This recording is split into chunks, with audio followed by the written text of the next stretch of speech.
ሀገር እያጠፋ ጦርነት እያወሽ እኔ ጳጳስ ነኝ እኔ ፓስተር ነኝ እኔ ሼክ ነኝ አይሰራ። መሪን የሚመርጥ እግዚአብሔር ነው እኔ ማምነው። ሃይማኖት ተቋማት ከተደፈሩ ቆዩ። መሪዎቹ በራሳቸው የሃይማኖት ተቋማት ውስጥ የስልጣን ሽኩቻና ክፍፍል ስለሚገጥማቸው ለሀገር ሰላም መምከር አሊያም መስራት ተግዳሮት ሆኖባቸዋል። ለምሳሌ በግብረ ሰዶም ጉዳይ ላይ የሳማ ስምምነት መንግስት ፈርሞ ኮነ ምናምን ብለ መግለጫ ኦፊሻል ነው ወተን የተቃወሙ። ምናልባት ይሄ አሁን እርሱ ያነሱት ሰላም ሃይማኖቶች ጋር ያለ አይነት ሰላም ሊሆን ይችላል። እንደነ ብፁዕ ቅዱስ አቡነ ቴዎፍሎስን እንደ ቄስ ጉዲና ቱምሳ የመሳሰሉ የእምነት መሪዎች እኮ በአደባባይ እኮ የተረሸኑባት ሀገር ነች ኢትዮጵያ።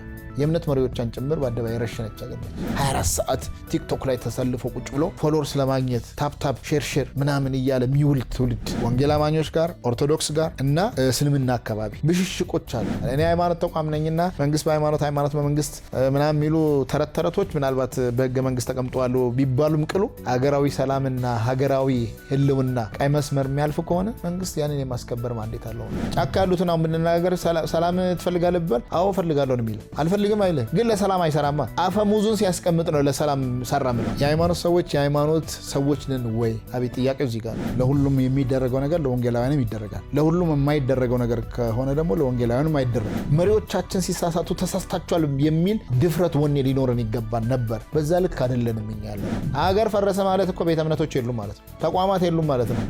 የወንጌላውያን ቤተክርስቲያናት የሚቃጠሉበት፣ የኢትዮጵያ ኦርቶዶክስ ተዋሕዶ ቤተክርስቲያናት የሚቃጠሉበት፣ መስጊዶች የፈረሱባቸው ታሪኮች ከዛም በኋላ የምንሰማቸው ከፖለቲካ ቤተ እምነቶች መጽዳት አለባቸው። ብዙ ቤተ እምነቶች ፖለቲከኞች ሆነዋል። በተለያየ መልኩ ያው ግጭቶች ይካሄዳሉ። ግጭት ተፈጥሯዊ ተነስቶ ገለ ይገደል ሲለ አብሮ ይገደል ነው የሚለው። ለምን አይለ ይጥፋ ይወገድ ሲለ ይወገድ ይላል። ለምን ሚል የሚጠይቃል የለም። ሀገር መሪውን በአደባባይ የሚሳደብ ትውልድ እየፈጠርን ነው። ከደቦ ፍርድ መውጣት አለባት ኢትዮጵያ። አንዳንድ ጊዜ የሃይማኖት መሪዎቹ ራሳቸው ናቸው ግጭት ጠንሳሾቹ የሚል ድምጽ ይሰማል። ከባጃጅ ላይ በቅርቡ እኮ ነው አውርደን ራቁትን አውርቀን ቤንዚን አርከፍክፈን የሰው ከነም ቁሙ ከነ ህይወቱ ያቃጠልን እኛ እኮ አመድ ነስንሰን ማቅለብሰን ድንጋይ ተንተርሰን በአደባባይ አልቅሰን ጌታን ማረን ካላልነው በስተቀር እኔ እንጃ። ሰላም፣ ይህ ቃል በሀገራችን ኢትዮጵያ ከምን ጊዜውም በላይ ትልቅ ቦታ የሚሰጠው ጉዳይ ሆኗል። የሃይማኖት ተቋማት ደግሞ በሺህ ለሚቆጠሩ ዓመታት የሰላም የመቻቻልና የእርቅ ጠበቆች ሆነው እንዳገለገሉ ይነገራል። በዛሬ የእይታ መርሃ ግብራችን ሰላምና የሃይማኖቶች ሚና በሚል ወሳኝ ርዕሰ ጉዳይ እይታቸውን እንዲያጋሩን በኢትዮጵያ ውስጥ ሰላምን በማስፈንና የሃይማኖቶች መቻቻልን በማጎልበት ረገድ ወሳኝ ሚና ካለው የኢትዮጵያ የሃይማኖት ተቋማት ጉባኤ ጠቅላይ ጸሐፊውን ሊቀ ትጉሃን ቀሲስ ታጋይ ታደለን እንግዳ አድርገን ጋብዘንላችኋል። ሊቀ ትጉሃን ቀሲስ ታጋይ ታደለ ከዚህ ቀደም ሰላም በብዝሃ ሃይማኖት የተሰኘ ግሩም መጽሐፍ ጸሐፊም ናቸው። እይታ የተሰኘው መርሃ ግብራችን በወንጌላውያን ማዕቀፍ ውስጥ ሆኖ በአገር አቀፍ በቤተ ክርስቲያን በማህበራዊ ጉዳዮቻችንን እያነሳ የእንግዶቻችንን እይታ የምንዳስስበት ልዩ መርሃ ግብር ነው። አብራችሁ ቆዩ።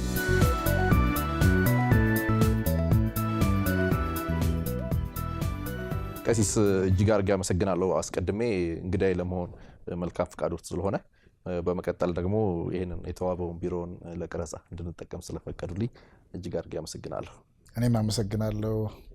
ያው ጥሪያችንን አክብራችሁ ከስቱዲዮ ውጪ እዚሁ በቢሮአችን ይህንን ቀረጻ እንድታደርጉ ያው ስንጋብዛችሁ ስለመጣችሁ አብይን እንደገና አጠቃላይ የሚዲያ ባለሙያዎችን ከካሜራ ጀርባ ያሉትን ሁሉ ከልብ አመሰግናለሁ። ዛሬ በተለይ የእርሶ መጽሐፍም በሰላምና በብዝሃ ሃይማኖት ዙሪያ ላይ ትኩረት ያደርጋል። እንደገና ደግሞ የሚመሩትም ተቋም ከሃይማኖቶች ጋር የተገናኘ ተቋሙም ራሱ ከሰላም ከመቻቻል ጋር የሚሰራ ስለሆነ የምናነሳው ርዕሰ ጉዳይ ሰላምና የሃይማኖቶች ሚና የሚል ይሆናልና በዛ ላይ ነው እይታውን የምናየው። ነገር ግን ተለምዷዊ ንግግር ነው። ሰላም ሰላም ሰላም ይባላል። ለሰላምታ እንጠቀመዋለን። በየሚዲያውም ብዙ ተደጋግሞ ይነሳል። ሰላም ግን ምንድነው ብለን መጀመር ይቻል ይሆን ቀሲስ? ጥሩ ጥያቄ ነው። ሰላም በብዙ መልኩ ብዙ ልሂቃን በራሳቸው ዲፋይን ያደርጋሉ። አንዳንዱ የጦርነት አለመኖር ነው ሊሉ ይችላሉ። አንዳንዱ የጸጥታ መስፈን ነው ይላሉ። ሰላም ሁለንተናዊ ነው። ሁለንተናዊ ስንል ጦርነት አለመኖር ብቻ ሳይሆን አንተ ሰላም በጦርነት አለመኖር መካከልም አንተ ሁለንተናዊ በራስ ሰላም ከሌለ ሰላም ሲታወቅ ውስጥ ሲታወቅ ቤተሰብን፣ አካባቢውን፣ ጎረቤት ሁሉ ይታወቃል እና የሁከት አለመኖር ብቻ ሳይሆን በውስጥ ጸጥታ አለመስፈን ብቻ ሳይሆን አንተ ሰላማዊ ስለመሆን ማረጋገጥና በሰላም ከራስ ጋራ ከፈጣሪ ጋራ እንዲሁም ደግሞ ከአካባቢ ጋራ የሰላማዊ ግንኙነት ጤናማ መሆን ነው ብዬ ነው የምወስደው። እነዚህ ነገሮች ባልተሟሉበት ከፈጣሪ ጋራ ሰላም ከሌለ በራሱ ሙሉ አይደለም። ከጎረቤት ጋር ሰላም ከሌለ ሙሉ አይደለም። በራስ ከራስ ጋር ሰላም ከሌለ ሙሉ አይደለም። ስለዚህ ቨርቲካልም ሆሪዞንታልም ሰላም በሁሉም መልኩ ጤናማ መሆንን ያመላክታል ብዬ ነው በራሴ የምወስደው። ምናልባት ይሄ አሁን እርሱ ያነሱት ሰላም ሃይማኖቶች ጋር ያለ አይነት ሰላም ሊሆን ይችላል። ለዛም መጠቀም እንችላለን። ለምሳሌ ሃይማኖት ተቋማት ከሃይማኖት ተቋማት ሊሆን ይችላሉ። በውስጣቸውም በራሱ ሃይማኖት ተቋማት ይህንን ልክ በራሴ በህይወቴ ውስጥ እንደወሰድኩት በራሳቸው ውስጥም ሰላም ከሌላቸው ሰላማቸው ሲደፈርስ በራሱ ጤናማ ግንኙነት አይኖራቸው። ከሌሎች ከጎረቤታማ ተቋማት ጋራ ጤናማ ተቋማት ግንኙነት ከሌላቸው ሰላም አይኖር። ከፈጣሪ ጋራም ደግሞ እምነት ተቋማቱ በራሱ ሰላም ከሌላቸው ሰላም የላቸውም እና ስለዚህ ለዛም በኩል መሆን ይችላል። መልሼ ወደ ሰላም እመለሳለሁ። ምክንያቱም የእርስዎ መጽሐፍ በተለይ ሰላምን አስመልክቶ ያስቀመጣቸው ቆንጆ ሀሳቦች ስላሉ፣ ግን መንደርደሪያ እንዲሆነን እርስዎም በመጽሐፎት ጅማሬ ላይ በ1999 በተለይ አጋሮ ላይ የተከሰተን አንድ ክስተት እርሱ አሁን ከሚመሩት ተቋም ጋር አገናኝተው ያስቀመጡት ነገር አለ። የዚህ ተቋም ምስረታ ጋር እንዴት እንደነበርና ምናልባት እሱን ባጭሩ አንስተን በየመሃሉ የምናነሳው ጉዳይ ስለሚኖር ኢንተረስቲንግ ነው። ብዙ ጊዜ የኔ መጽሐፍ ያነበበ ይሄንን ርዕስ አይዘነጋውም። እንግዲህ ጉዞ ወደ 19 ዓመት እየመጣ ነው። 1999 ችግሩ የተከሰተው አጋሮ ከተማ ላይ ሳይሆን በዙሪያ ባሉ በተለይ በሻሻ በጅማ ዞን በጎማ ወረዳ በሻሻ ላይ የተከሰተ ነው። ከዛ በፊትም ምናልባት ከበሻሻ አስቀድሞ በጨሎ የሚባል በኢሊባቦር በደዴሳ ወረዳ የተፈጠረ በሙስሊሙ መስጂድ ውስጥ የተፈጠረ ግጭት ነበረ። ያንን ተንተርሶ ነው ወደ በሻሻ የመጣው። ዞሮ ዞሮ ያን ሰላማዊ ማህበረሰብ አብሮ መብላት፣ አብሮ መጠጣት፣ አብሮ መኖርን ያስ ሌሎች ሲመጡ አብሮ ማቀፍን ማጉረስን የለመደ ማህበረሰብ በአጭር ጊዜ በግጭት በተከሰተበት በ99 ዓመተ ምህረት ሰላሙ በደፈረሰበት ጊዜ ሰላማችንን ስናጣ መፈራራት መሰጋጋት ውስጥ ስንገባ ያንን ስጋት ለማስወገድ ያንን ችግር ቁስል ለማከም የሄድንበት ርቀትና በተለይም ሰላማዊ ማህበረሰብን በመገንባት ሂደት ውስጥ የእምነት ተቋማት የእምነት መሪዎች ሮል ሚና እንዳላቸው ያየንበት ስለነበረ ያንን ከግለሰብ እሳቤ አውጥተ ነው ተቋማዊ ለማድረግ የሄድንበት ርቀት ነው። ስለዚህ ጅማና አጋሮ የእምነት ተቋማት ፎረም ብለን ለሰላም አብሮ ለአብሮነት ብለን ፎረም እንድንመሰረት ሆነ።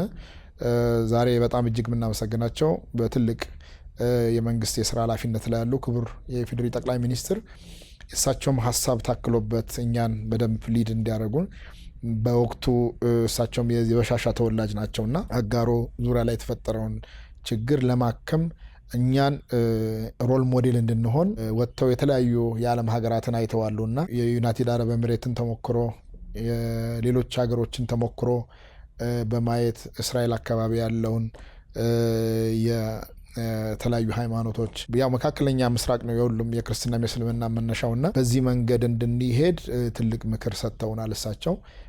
ሶስታችን እኔም ከኦርቶዶክስ ሙስሊም ሼህ አብዱል ሐሚድ ከወንጌል አማኞች መጋቤ ታምራት አብረን ሆነን ያንን አካባቢ እንድንታደገው ከሃይማኖት ሽፋን በተደረገ በእርግጥ የሃይማኖት ግጭት አይደለም፣ ሃይማኖት ሽፋን ያደረገ ግጭት ነው። ከዛ ወደ ሰላማዊ ሁኔታ እንድንመጣ ይህንን ነገር ብታረጉ አብራችሁ የሄዳችሁ ይህንን ነገር ብትሰሩ የሚል ምክረ ሀሳብ ተቀብለን ቢሮ እስከ መክፈት ድረስ ነው የደረስ ነው እና በ1999 የተከፈተ ቢሮ ነው አብይ።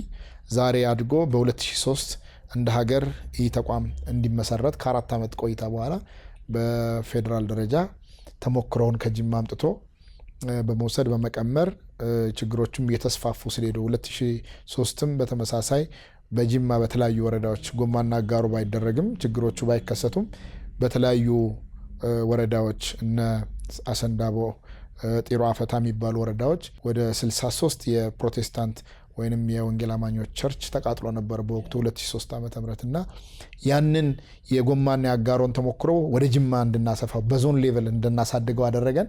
2003 ያንን ካረገን በኋላ ደግሞ እንደ ሀገር ለምን ይሄ ታዲያ ተሞክሮ ጥሩ አይሆንም በሚል ወደ ሀገር እንዲመጣ ሆኗል። ስለዚህ እኛ በእርግጥ በኋላ ላይ መተን ወደዚህ ይሄንን አመራር ሆነን እምነት ተቋማትን ያንን ልምዳችንን ይዘን እንድንመራ የመጣ ነው እንጂ ከዛ በፊት በጅማ በነበሩት ከችግሮች ከግጭቱ ከብዙ የሰው ሕይወት ጠፍቷል፣ ንብረት ወድሟል፣ ብዙዎቹ ተፈናቅለው ነበር። ያንን የመመለስ ሕይወት ብቻ ነው መመለስ ያልቻልነው፣ ሕይወት የጠፋውን ሕይወት ብቻ ነው መካስ ያልቻልነው እንጂ ሰው ወደ ነበረበት ቀን እንዲመለስ አብሮ እንዲኖር ወደ ነበረበት አሁን የጅማ ከዛ በኋላ አንድም በሃይማኖት ሽፋን ግጭት ተካሂዶባት አይታወቅም። እስካሁን ድረስ 18 ዓመት ሙሉ ኮሽታ ሰምተን አናውቅም። መሰል ግጭቶች ሲያነሱልኝ ለምሳሌ ታሪኩን እኔም ወደኋላ ሄጄ በዜና በተለያዩ ሁኔታ ሲከሰት ለመስማት እድሎች ነበሩን። እኛም የእምነት ተቋማት ላይ የሚሰሩ ሚዲያዎች ስለሆነ የምንቀሳቀሰው እንዲህ አይነት ዘገባዎች የመምጣት እድል አላቸውና የማወቅ ነገር መጽሐፎ ላይ ስመለከት ደግሞ በደንብ በጥልቅ ለማየት እድል አግኝቻለሁ። ግን ጥያቄ ቀሲስ፣ መሰል ግጭቶች ድንገታዊ ናቸው ወይስ እያደር ውስጥ ለውስጥ የተሰሩ የሰላም ማደፍረስ ስራዎች ውጤቶች ናቸው? እንግዲህ የዚህ ሀገር አንዱ ትልቁ ነገር መገንዘብ ያለብን በተለያየ መልኩ ያው ግጭቶች ይካሄዳሉ። ግጭት ተፈጥሯዊ ነው። ሰው አብሮ እስከኖረ ድረስ ይጋጫል። የሀሳብ ግጭቶች ይኖራሉ። ቤተሰባዊ መካከል ውስጥ ግጭቶች ይካሄዳሉ። ወንድም ከወንድሙ ጋር ይጋጫል። በአንተ ህልውና ውስጥ በራስህ ቀኝና ግራግር ራሱ ይገጫጫሉ አብሮ እስካራመድከው ድረስ።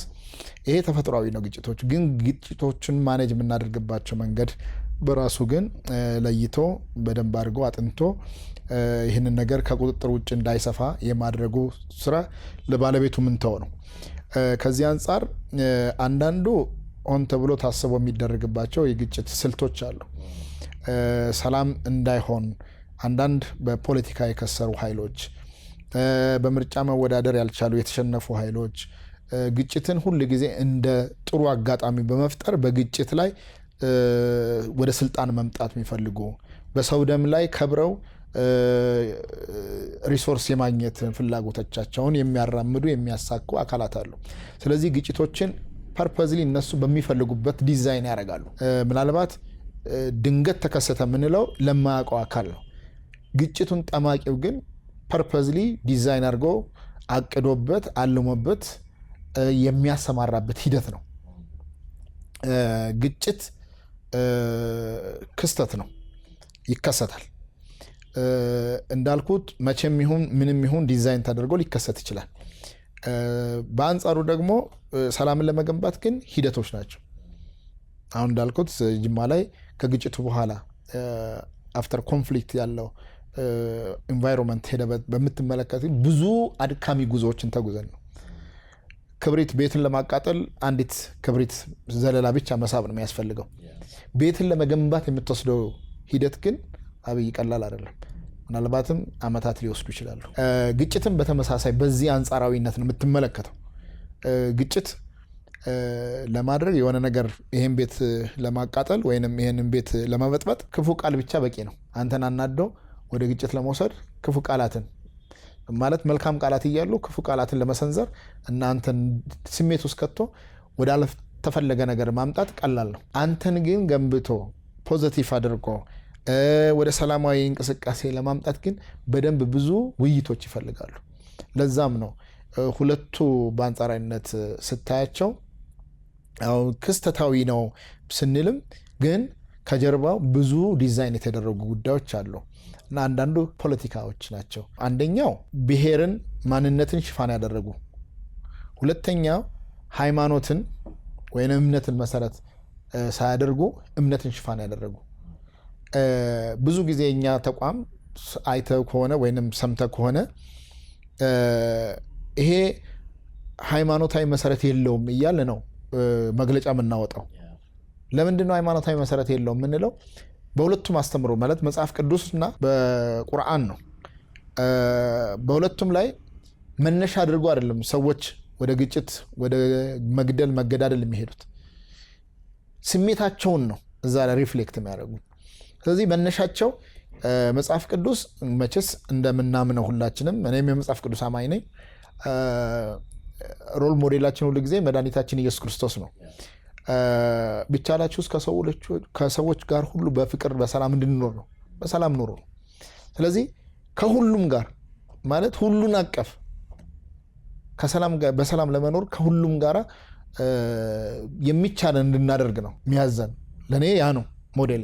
በእርግጠኝነት በእስልምናም ደግሞ ስትሄድ ምናልባት ተመሳሳይነት ያለው ወርዶች ሊኖሩ ይችላሉ። እኔ ዲቴል ስለማላውቀው ወደዛ ውስጥ በጥልቀት አልገባም። ዞሮ ዞሮ ግን ሃይማኖታዊ መሰረት ግጭትን የሚያራግብ ግጭትን እንዲፈጠር የሚያደርግ ምንም አይነት መሰረት የለውም ብለን ነው መግለጫም እንኳን ስናወጣ። ስለዚህ ታዲያ ምንድን ነው ሃይማኖቶች መካከል ግጭት የተፈጠረው ሲባል የግል ስሜትና ፍላጎት ነው። እኔ ውስጥ እናንተ ውስጥ የሚፈጠሩ ፍላጎቶችን ነው። የዛ ሪፍሌክሽን ነው፣ ውጤቶች ናቸው። እና ያንን ነው ማኔጅ ማድረግ ያለብን። የግል ፍላጎትን ከመሰረታዊ ሃይማኖት አስተምሮ ያፈነገጡ ናቸው። መሰረታዊ ሃይማኖት አስተምሮ በሰላም እንኖር ነው። ስትመታም ስትገደልም ስትሰደድም ከአንዱ ወደ ሌላ እንድትሸሽ እንጂ የሚያዘው እንደውም ሌላው እንድታጠፋ፣ ሌላው እንድትገል፣ ሌላውን እንድታውድም አይደለም። መሰረቱ እሱ ከሆነ እሱ በብዙ መልኩ ይተረጎማል። ለሊቃውንቱ እሱን እተዋለሁ፣ ግን በዚህ መልኩ ነው ያለው ለማለት ፈልጌ ነው። የሃይማኖት ሽፋን ናቸው የሚል ሀሳብ አንስተውልኛል። እዛች ጋር ምናልባት ወደ ልቤ ስለመጣ አንድ ሀሳብ ላንሳና ወደ ቀሪ ጥያቄዎች ልሂድ።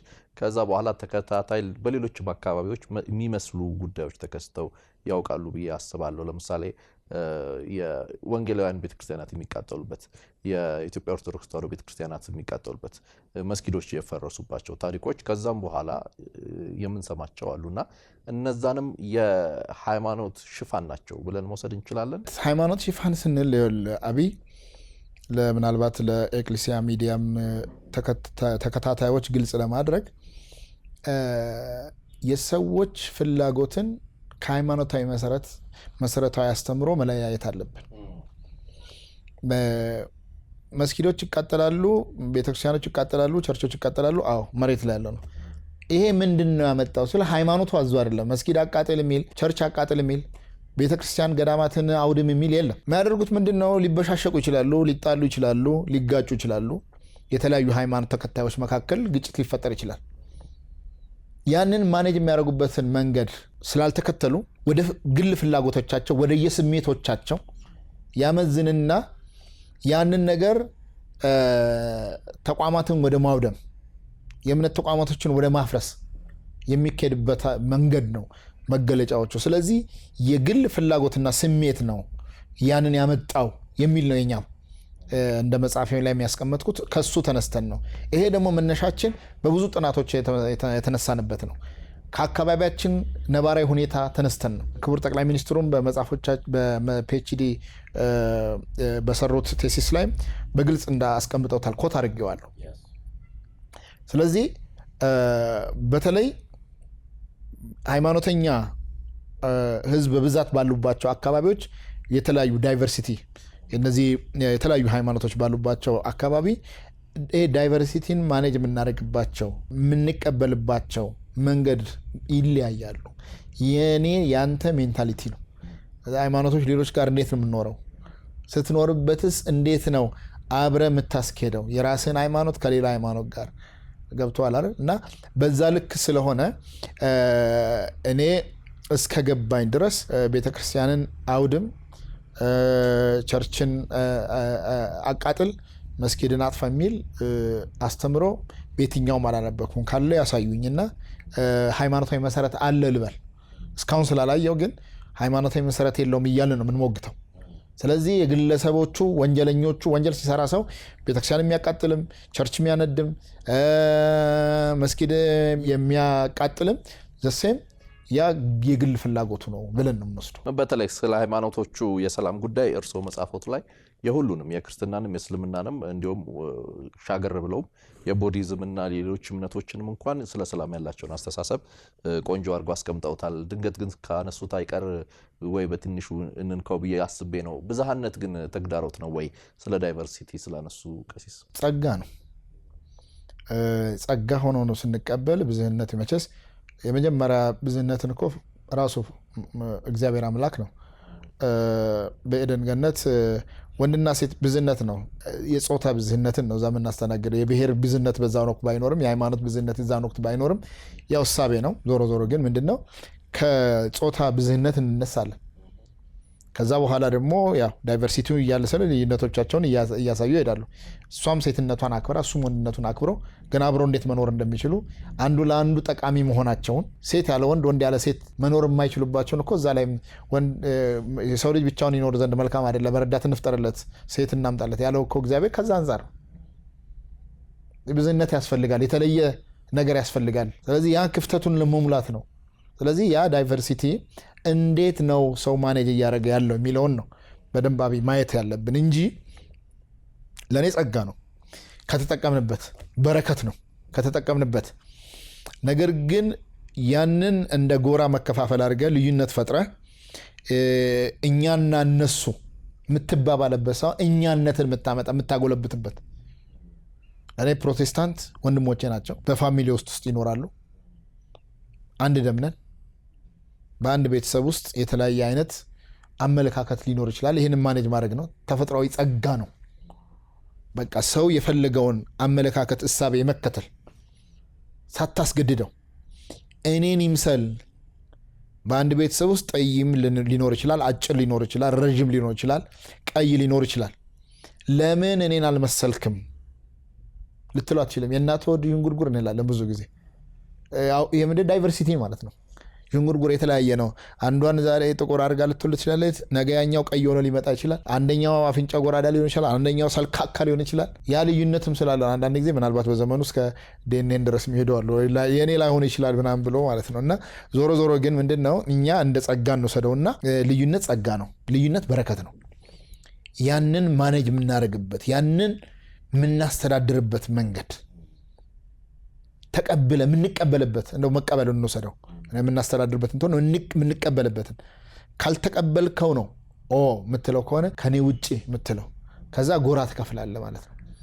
እኔ ለማለት የፈለኩን በመጽሐፍ የሚያስቀምጡት እሱን ነው። ጸጋ ነው፣ በረከት ነው። በሰባት ካት የሚባሉ አይ ቲንክ በኖህ ዘመን የነበረውን ጥፋት በፊት የነበረውን ካየን የነበሩት ቋንቋዎች የነበረው እንትን ከጾታ ውጪ አንድ ቋንቋ ነው። አመለካከቶች ሲበዙ ቋንቋዎች ያው ደግሞ መጡ። ከኖህ በኋላ ቋንቋ ይመጣ። ቋንቋቸውን እንደበላልቁ አይደል ያለው። ባቢሎን ማለት እኮ መደበላለቅ ማለት ነው፣ የተደበላለቀ ማለት ነው። ስለዚህ መደበላለቅ የመጣ ከዛ ጊዜ ወዲህ ነው። እሱም ደግሞ ያው ከፈጣሪ ጋር ትከሻ ለትከሻ መለካካት ስለተጀመረ ነው። ነገር ግን ይሄንን በእርግማን የመጣ ብለነው አናስተምርም፣ በኃጢአት ውጤት ነው ብለን ብቻ አናስተምርም። ገብቷል? ይሄንን እንዴት ነው በቃ ፈጣሪ የሰጠንን ሁሉ በጸጋ ነው የምትቀበለው። በቤት ውስጥ ሙሉ ሰልካካ ሙሉ ቀመተ ለግላጋ ልጅ እንደወለድኩ ነው እግርና እጅ ጉምሾ የሆነ ልጅ አይነ ስውር የሆነ ልጅ ብትወልድ ምንድን ነው የምታደርገው? የማን ስጦታ ነው የምትለው? በቃ እግዚአብሔር ስጦታ ነው። ልጆች የማን ስጦታዎች ናቸው? ስለዚህ የሚሰጥህን እግዚአብሔር በቃ ጤናማ ልጅ ብቻ ስጠኝ እንጂ ምንም ይሁን እኮ ነው የምትለው። ሴት ነች ወንድ ነች በኋላ እኮ ነው። አፍንጫ ጎራዳ ነች ሰልካካ ነች በኋላ ነው። አንደኛ መጀመሪያ በሰላም በጤና ትገላገል ነው ባለቤትክ። ሁለተኛውስ ጤናማ ልጅ ስጠኝ ነው። ሶስተኛውስ ምንም ይሁን ምን ሴትም ትሁን ወንድ በቃ እግዚአብሔር የሰጠኝን ሁሉ እግዚአብሔር ባርክልኝ ነው። አንተን የሚያመሰግን አንተን የሚያከብር አንተን የሚያመልክ ልጅ ስጠኝ ነው እያየን ስለሆነ ዘመኑ። ስለዚህ ልክ እንደዛው እኛ የተሰጠንን እግዚአብሔር ቋንቋችንን ቢደበላልቀውም እኔ ኦሮምኛ ተናጋሪ፣ የአማርኛ ተናጋሪ፣ ጉራግኛ፣ ያኛው ወላይተኛ ኢትዮጵያ ውስጥ ብቻ ወደ ዓለም ስትሄድ ደግሞ ያው በወጣ ቁጥር ብዙ የሰፉ ነገሮችን ታገኛለህ። እዚህ ቤት ውስጥ አለን፣ በኮርኒስ በታች ነን። በኮርኒስ ውስጥ ያሉ ብቻ ነው እይታችን የሚገደው። ከኮርኒሱ ስንወጣ ደግሞ አዲስ አበባ እናየዋለን። ከአዲስ አበባ ስንወጣ ደግሞ አየር ላይ ስንሆን ደግሞ ሌሎች ሀገሮች እናያለን። ስለዚህ የተሰጠን በጸጋ መቀበልና ያንን አክብረን ለምን ተለያየን ሳይሆን ለምን አንድ አልሆንም ሳይሆን እኔም የሱን ቋንቋ አክብሬ ብችል የሱን ቋንቋ እንዳቅ ብጥር ካልቻልኩ ግን የሱን ቋንቋ ማንነት ማክበር ያስፈልጋል ብዬ ነው ማስበው። መጽሐፎት ላይ ቀደም ብዬ አንስቻለሁ በርከት ያሉ የሃይማኖት ተቋማትን አስተሳሰብ ከሰላም አንጻር አስቀምጠዋል። ኢትዮጵያ ብዙ ጊዜ የሃይማኖቶች አገር ተብላ ትጠቀሳለች። ምናልባትም 99-98% 97.3 ነው የሚለው እስካሁን ያለው ስታተስ ያን ያክል አማኝ ያለባት ሀገር ናትና ያነሳን ያለነው ከሰላም አንጻር እንደመሆኑ ማንሳት የፈለኩት ጥያቄ የሚታየው በተቃራኒ ነው የሚሉ ሰዎች ብዙ ጊዜ ይገጥሙኛልና እርሶ የሃይማኖት መምህርም ነዎት፣ የሚመሩትም ተቋም የሃይማኖቶች ተቋማትን ጉባኤ ነው የሚመሩትና የሃይማኖት ሀገር እንደሆነች ይሰማዎታል ወይ ቀሲስ? አብይ ጥሩ ጥያቄ ነው። በጣም ጥሩ ጥያቄ ነው ብቻ ሳይሆን ለእኔ በጣም ከባድ ጥያቄ ነው። ይሄ ምናልባት ብዙ ጊዜ አነሳለሁ በተለያዩ ሚዲያዎች። በቅርቡ ካዛኪስታን የሚባል የኤዥያ ውስጥ ወደ ራሻ በፊት ሶቪየት ህብረት ውስጥ የነበረች ካዛኪስታን የምትባል ሀገር ሄጄ ነበረ ከ3-4 ወር በፊት እና ዓለም አቀፍ የሃይማኖቶች በይነ ሃይማኖቶች ዓለም አቀፍ ጉባኤ ይካሄዳል በየ3 ዓመቱ እና ከመላው ሁሉ ዓለም የሃይማኖት ዋና ዋና መሪዎች ኃላፊዎች የሚገኙ እኔም ኢትዮጵያን ወክዬ ተገኝቼ ነበር እና እዛ ከኢትዮጵያ ስንመጣ በጣም አብዛኞቻቸው እንደኛ አይደሉም።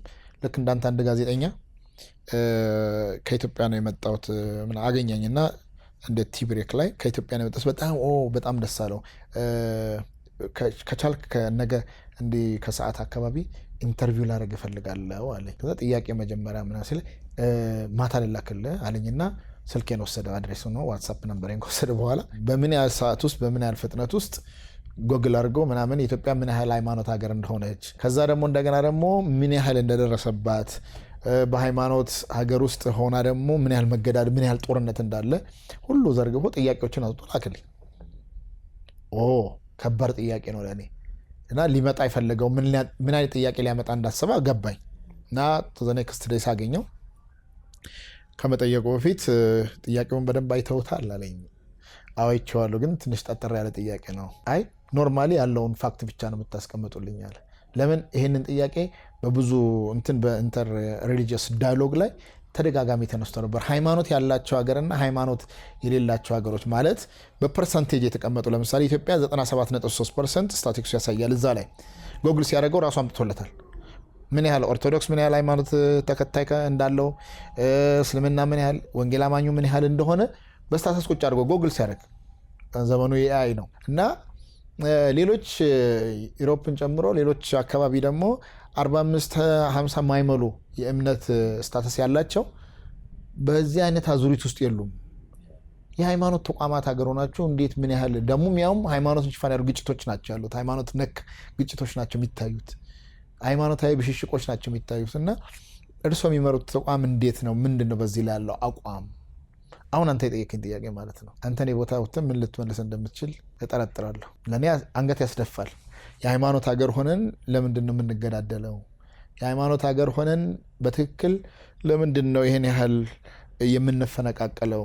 ይሄን ያህል ቦታ ጠበበን የምንባባለው?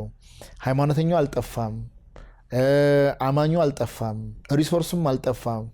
እንደውም ትልልቅ ሀብት ያለው እምነት ተቋማት አካባቢ ነው።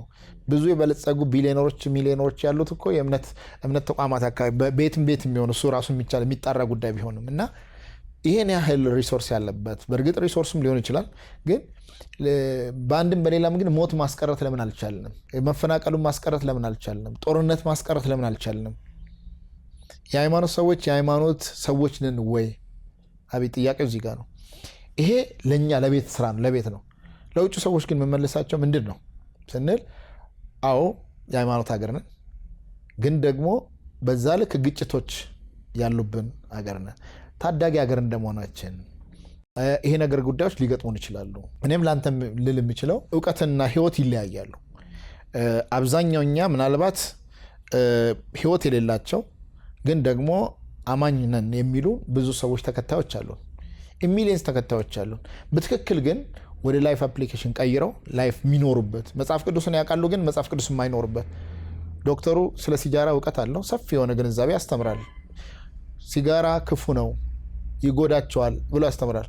ወጣ ይልና ፔሪዮዱን ሲጨርስ ያጨሳል እና ተማሪዎች ያዩታል። ስለዚህ ወደ ፕራክቲካል ላይፍ ከመጡ ይህን ሰው ምንድን ነው የሚማሩበት ካል አብዛኛው ደግሞ ሰው ሰባኪ የሚባል አለ። ሰባኪው ፑልፒት ላይ ሲቆም ኦዲየንሱ 10% ነው የሚከተለው የሚቀበለው። ቢፎር ፑልፒት ግን ዚሮ ነው። ምንም ቢበቃ ቢፎር ምንም ይሁን ምንም ሌባ፣ ቀማኛ፣ ወንበዴ ቢሆንም እንኳን ችግር የለው። አፍተር ፑልፒት ግን አብይ ላይፍ ነው 90% ነው ህብረተሰብ ውስጥ ነው የምትገባው። ስለዚህ የሰበከው መኖር አለብን። ስለዚህ የእምነት አባቱ የእምነት ተቋማት መሪዎች የሚናገሩትን በተለይም ደግሞ በፈጣሪ የተሰጣቸውን በወንጌል የተሰጣቸውን ህይወት መኖር አለብን። ካልኖር ለህዝቡ አደናጋሪዎች ነን ወይንም ድራሚስት ነን። ስለዚህ ህዝቡ ድራሚስት ነው እየሆንበት ያለው። የምንሆነውንና የምንናገረውንና የምንኖረውን በጣም ጋፕ አለው። ስለዚህ ከዛ የመጣ ነው ብለን ነው የምንወስደውና ይሄ ሁሉ አማኝ ባለባት ሀገር ድራሚስቶች ስለበዛን ነው መገዳደሉ መጨፋጨፉ ያለው። እውነተኛ ሰዎች ብነን ወተን ህይወትንም ሞትንም ተጋፍጠን ቢሆን ማድረግ አለብን፣ ማስቆም አለብን፣ ግጭቶችን ማኔጅ ማድረግ አለብን። መሪዎቻችን ሲሳሳቱ ተሳስታችኋል የሚል ድፍረት ወኔ ሊኖረን ይገባን ነበር። በዛ ልክ አይደለንም እኛ ያለ ነው እና ራሳችንን እንፈትሽ ብለን ደጋግመን በራችንን ዘግተን እየተነጋገርን እና ብዙዎቻችን በዛ ልክ ስላለሆን እኛ ምን ሞግታለን። ያው ተፈጥሮም ወይንም ደግሞ ችግሮችም እየሞገቱን ነው። እርስዎ መጽሐፎት ላይ በተለይ የጅማውን ታሪክ ሲያነሱ አጋሮን በጣም ግሩም አድርገው አስውበዋታል። ለምሳሌ ከቡና ጋር ተያይዛ ያው ኮፊ አረቢካ የጅማ አካባቢ መገኛ ስለሆነ በጣም ያላትን ባህል ቆንጆ ተደርጎ ተቀምጧል። እዛ መካከል ግን እኔ እንዲያውም ከቡና በላይ ብለው ያነሱት በጣም ገራሚው ነገር ምንድነው የእርስ በርስ መተሳሰብና መደጋገፍ ግን ከቡና በላይ ታዋቂ ያደረጋት ይመስለኛል ብለው አስቀምጠዋታል። ያቺን ከተማ ነው በኋላ ላይ ደግሞ ተመልሶ ግጭቱ የገጠማት ማለት ነው። ላነሳ የፈለኩት አሁን ለምሳሌ አንዳንድ መድረኮች ላይ የምንሰማቸው ግጭት መሳይ ንግግሮች፣ አንዳንድ ሚዲያዎች ላይ የምናያቸው ይሄ ሄት ስፒች የምንለው አይነት አንዱን ከአንዱ የሚያጋጭ ማህበራዊ ሚዲያ ላይ ሊሆን ይችላል። አንዳንዶቹ ደግሞ የሃይማኖት ተቋማት መድረኮችም አካባቢ የሚዘወተሩ ያሉ ይመስላል። እንደዚህ አይነት እንቅስቃሴዎች ታዲያ ቆንጆ አድርገው የሳሏትን አጋሮን ያ ካመሳት ይቺ ምን ወዳትን ኢትዮጵያ ላያምሷት የሚችሉበት ምክንያት አለ ወይ? የዛ ነጸብራቅ ነው። ትክክል ነው አብይ ያነሳው። አጋሮ የቡና መገኛ ነች። የኮፊ አረቢካ በተለይ 12 ኪሎ ሜትር ነው እኔ ከተወለድኩባት ከተማ። ከታሙ ድጋ ትባላለች። ጮጬ ቡና የተገኘባት መንደር ነች እና ያው ዛሬ ካልዲስ ምናምን የምንለው የኮፊ ካሊድ የሚባል እረኛ እንዳገኘው ነው ጥናቶቹ የሚያሳዩ። ዞሮ ዞሮ እኔ ከዛ በላይ ምንድነው ቡና ሴሪሞኒያችንን ነው መግለጽ የፈለኩም። የቡና መገኘነቱን ብቻ ሳይሆን የቡና ሴሪሞኒያችን ፒስን፣ ስለ ሰላም፣ ስለ አብሮነት አብረን ጎረቤት ይጠራራል። ጠዋት ላይ ቡና ሳይጠጣጣ ወደ ስራው መሄድ የለም። ቡና ጎረቤት ደግሞ አስልተ አቀደ ምናምን ጎረቤታማ የምትሆንበት አይደለም። በታሪክ አጋጣሚ ሙስሊም ከክርስቲያኑ ጎረቤታማ ሆኖ ይኖራል እና በዛ ማህበራዊ መስተጋብር ውስጥ ሙስሊም ክርስቲያን ሪሌሽንሺፕ ቢውልድ ያደርገዋል። ሁለተኛው ደግሞ ምንድነው ቡና በተፈጥሮ በጣም ምንጣሮ ይፈልጋል፣ ለቀማ ይፈልጋል፣ ብዙ የሰው ኃይል ይፈልጋል እና ያንን የሰው ኃይል ደግሞ አጋሮ ወይንም ዙሪያ ያሉ ጎማ ወረዳ ቡና አብቃይ ነው አብዛኛው። ስለዚህ አብዛኛው ከተለያዩ ብሔር ብሔረሰብ ከተለያዩ ሃይማኖቶች ይመጣሉ ወደ ከተማው። በጣም ዳይቨርሲቲው በጣም የሰፋ ነው። አሁን ከምልም በላይ ነው። እኛ ያሳደገን ማህበረሰብ እንደዛ ነው። በተለይ አጋሮ ትንሿ ኢትዮጵያ ነች። እድሉን ካገኘ በዚህ አጋጣሚ ጋብዛለሁ። አጋሮን ሄደ ብታያት፣ ጅማ አካባቢ ብትጎበኝ ደስ ይለኛል። ከዚህ በፊት አይተ ካልሆነ ብዬ ነው እኔ ኢንቫይት አደርጋለሁ በኦዲየንሱ ፊት እና እጅግ ደስ የሚል ህዝብ ነው። ፍቅር የሆነ ህዝብ ነው። ማህበረሰቡ እንደዛ ነው። ክቡር ጠቅላይ ሚኒስትራችን ያበረከተች ሀገር ነች። እንደዚህ አይነት በሳል መሪ፣ ሆደ ሰፊ፣ ሩሩ ሆኖ የሚመራ መሪ ስታገኝ መነሻውን ማጥናት ያስፈልግሃል። እንዴት ሆኖ ነው ሌላውን ዳይቨርሲቲ ማያቅ ሰው በአንድ ዋን ዌይ ብቻ መሄድ ሰው እንደማትፈጥር ከመሪያችን ማየት ትችላለህ ሰው። ስለዚህ አጋሮ ቡናዋ ሌሎችንም ሁሉ የመሳብ አቅም ነበራት። ቡና ስትቆላ ብዙዎችን በሽታ እንትን እንደሚያደርገው ሁሉ ቡናው በራሱ ብዙዎችን ይጠራ ነበረ በለቀማም በምንጣሮም ያንን ነገር በማሰባሰብ ሂደት ውስጥ እና ከትግራይ አንስቶ ቶሎ በል እያሉ የሚመጡ አሉ ትግራዮች። ቶሎ በል ማለት ያው እነሱ ብስኩት፣ ስኳር፣ ጨው ምናምን እንደዚህ የሸቀጣ ሸቀጥ ይዙና ገጠር ወርደው በኩባያ ቡና ይወስዳሉ። ልዋጭ ማለት ነው። እና እነሱ ብስኩት ምናምን እያሉ ለገጠር በተለይ ሴቶች ምናምን በትልልቅ ደረጃ ሳይሆን ቤት ውስጥ ያሉ ጓዳ ምናምን ያሉ ዝም ብለው አፍሰው ይሰጧቸዋል። እና ያንን ዕለታዊ እንትናቸውን ይሸቅጡበታል፣ ይመላለሱበታል። እንደ ብር ነው። እነሱ ደግሞ ጆንያቸውን ሞልቶ ይመለሳሉ። ሸቀጣቸውን አራግፈው ጆንያቸውን ሞልቶ ይመለሳሉ። እና እንዲህ አይነት ትስስር የነበረበት ህይወት ነው።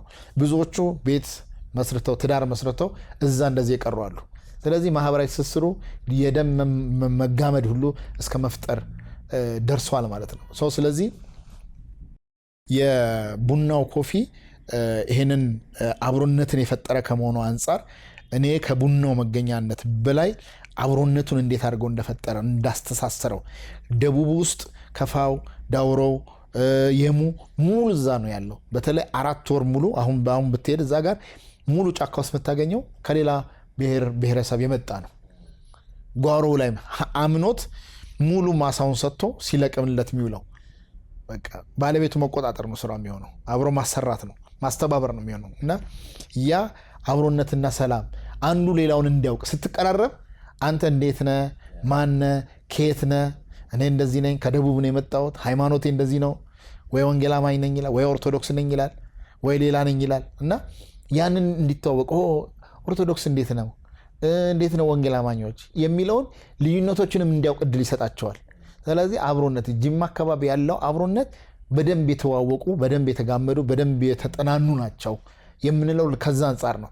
ያቺ ችግር ስትመጣ የተፈጠረችውን ነው በኋላ ላይ እንደ ብርጭቆ መሰበርን ነው የገለጽኳት። እና በቃ ያንን ነገር እንደዚህ አይነት ነገር በአንድ ጀንበር ተሰበረብንና ያ ነገር ስማችንን አጠለሸ። ያንን ግን አክመነዋል። የተሰበረውን ጠጋግነንም አድርገን ምን አድርገን አክመነዋል ብለን እናስባለን። አሁን ያለው ከረንት ኢትዮጵያዊ ጋር ከዚህ እንደ ሀገር ካለው ሁኔታ ደግሞ አነጻጽሬ ሳነሳው መበሻሽቆቹ አሉ። መከባበር እስከሌለ ድረስ፣ መተዋወቅ እስከሌለ ድረስ ምናልባት ያንን ነው እኔ አብይን ቀርቤ ሳቅ ወንጌል አማኞች የሚለው ምንድን ነው፣ ወንጌል ማመን ምንድን ነው፣ ወንጌል በራሱ ምንድን ነው የሚለውን ዲፋይን እስካላረክ ድረስ፣ ዲፋይን ብቻ አይደለም በህይወት እስካልኖርከው ድረስ ከባድ ነው። ሙስሊምም እንደዛው በእስልምና ውስጥ ያሉ የምናያቸው ነገሮች አብይ እንደምታየው አንዳንዶች ናቸው፣ ጥቂቶች። ብዙሃኑ ዝም ያሉበት 90% ዝም ብሏል። በጣም ጥቂቶቹ ወጥተው ጥብቅና የመቆም በሚመስል እሳቤ ውስጥ አንዱ የሌላውን ድንበር የመሻገር፣ አንዱ ሌላውን የማጥላላት፣ አንዱ የሌላውን በተለይ 3ቱ ቤተ እምነቶች ጋር ነው ኮት ማድረገው ወንጌል አማኞች ጋር፣ ኦርቶዶክስ ጋር እና እስልምና አካባቢ ብሽሽቆች አሉ። በጣም ጽንፍ የወጡ ብሽሽቆች አሉ። አንዳንዱ ብዙዎችንም ጭምር አንገት የሚያስደፉ ምንም በዚህ ውስጥ ሮል የሌላቸውን ጭምር አብሮነትን የሚሸረሽር የመጣንበትን መንገድ የሚያስረሳ የሚያጣጥል ተራ ብሽሽቅ ተነስተው ተውም እንኳን ቢባሉ ቢመከሩ የማይሰሙ ጀብድ የፈጸሙ የሚመስላቸው ሁሉም ጋር 3ቱም ቤተ እምነት በተለይ እኔ አሁን አንዱን ለይቼ አንዱን ብቻ አይደለም መናገር 3ቱም ቤተ እምነቶች አካባቢ the same thing። እኔ ተደጋጋሚ አብይ እንግዲህ ሚዲያ ሰው ስለሆን እረፉ የሚል መልእክት ብዙ ጊዜ እረፉ፣ እዚህም እዛም ጋር ያላችሁ ምናምን እሳት የሚያነዱ ክብሪት የሚያቀብሉ ነዳጅ የሚያርከፈክፉ አሉ። ደግሞ ከስር በየቀኑ ስራቸው አንዱ እዚህ ጋር ኦርቶዶክስ ውስጥ ሆኖ ኢቫንጀሊካንን ስተት ብቻ እየፈለጉ 99.9 ጠንካራ ነገሮች እያሉ አንዷን ስተት ብቻ ነቅለው በቃ እንደዚህ ሆነ ምናምን። ግለሰብ ሊሆን ይችላል፣ ይሄን ተቋማዊ ላይሆን ይችላል። ኦርቶዶክስ አካባቢም የሆነ አንድ ስተት ይፈልጉና ከኢቫንጀሊካን ያኛውን ኦርቶዶክስ አካባቢ ያለውን የብዙ ሺህ ዓመት ታሪክ ምናምን ነገር ለመናድ በቃ ለመጥላላት ግጭት እንዲመጣ ለማድረግ የሚሰሩ ምናምን ነገሮች። እስልምና አካባቢም በተመሳሳይ ሄደ። ሌሎችንም ተመሳሳይ የገጠመን ነገር አለ። እኔ በባለፈው የሚዲያ የኮቪድ ጊዜ የገጠመንም ስላለ ነው። እና እንደዚህ አይነት ነገሮች አንዱ ቤተ እምነት ልዩነት ተፈጥሯዊ ነው ብያለሁ። ልዩም ስለሆነ ነው የተለያየ እምነት ተቋማት የምንከተለው። እዚህ ጋር ስንመጣ እኮ አንድ እንሁን አይደለም። የኢትዮጵያ ሃይማኖት ተቋማት ልዩ ልዩ ሃይማኖቶች ነው እዚህ የሚሰበሰቡ። በዶግማ በካኖን የምንለያይ ነን፣ ማንገናኝ በአመለካከትም ማንገናኝ ነን ምን መጣው እዚህ ጋር ምንገናኘው በተወሰኑ ጉዳዮች ብቻ ነው በተለይ ሀገራዊ ሰላም ነው ሰላም ነው አጀንዳችን አንዱ ሁለተኛ ማህበራዊ ችግሮቻችንን በጋራ ለመቅረፍ ነው ሶስተኛ የጋራ የአብሮነት እሴቶቻችን እንዳይሸራሸር መስራት ነው አራተኛ ልማት ነው ከዛ ውጭኛ ስለ ሰበካ ስለ ምናምን ስለ ውስጥ እንትን ይሄን ያህል መመን ቀነሰብ ይሄን ያህል መመን ጨመረብ የኛ አጀንዳ አይደለም አይመለከተንም አትበሻሸቁ ወደ ግጭት እንዳትሄዱ እኛ ግጭት መከላከል ነው ሰላም አጀንዳችን ከሆነ ግጭት መከላከል ነው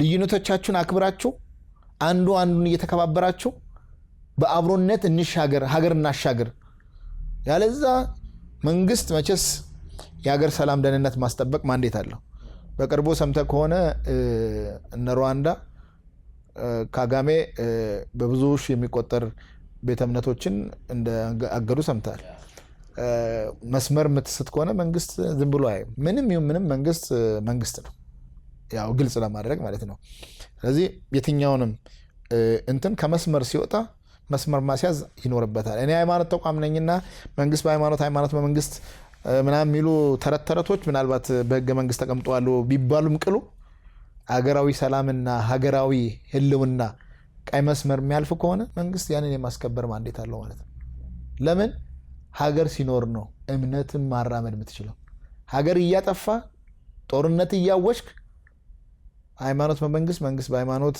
አይሰራም ተረተረት የለም ማለት ነው ይሄ ግልጽ ነው ያ ሁላችንም እናውቀዋለን ቀይ መስመር አለ ማለት ነው እንደፈለክ ሰበካ የምታደርገው እንደፈለክ መልእክትን የምታስተላልፈው ሀገራዊ ሰላም ማዕከል አድርገ ነው አብሮነትን ማዕከል አድርገ ነው አብረ በልዩነት ውስጥ አብሮነት እንዴት መኖር እንዳለበት በደንብ አስልተ ነው ይሄን ስትናገር ፖለቲካኛ ይሄ ፖለቲካ አይደለም ኦብቪየስሊ መሬት ላይ በትክክል ነው ፕራክቲካሊ መሬት ላይ ያለ ነው ይሄን ስንናገር የመንግስት አፎነን አንደበቱ አፈ ጉባኤ ሆነን አይደለም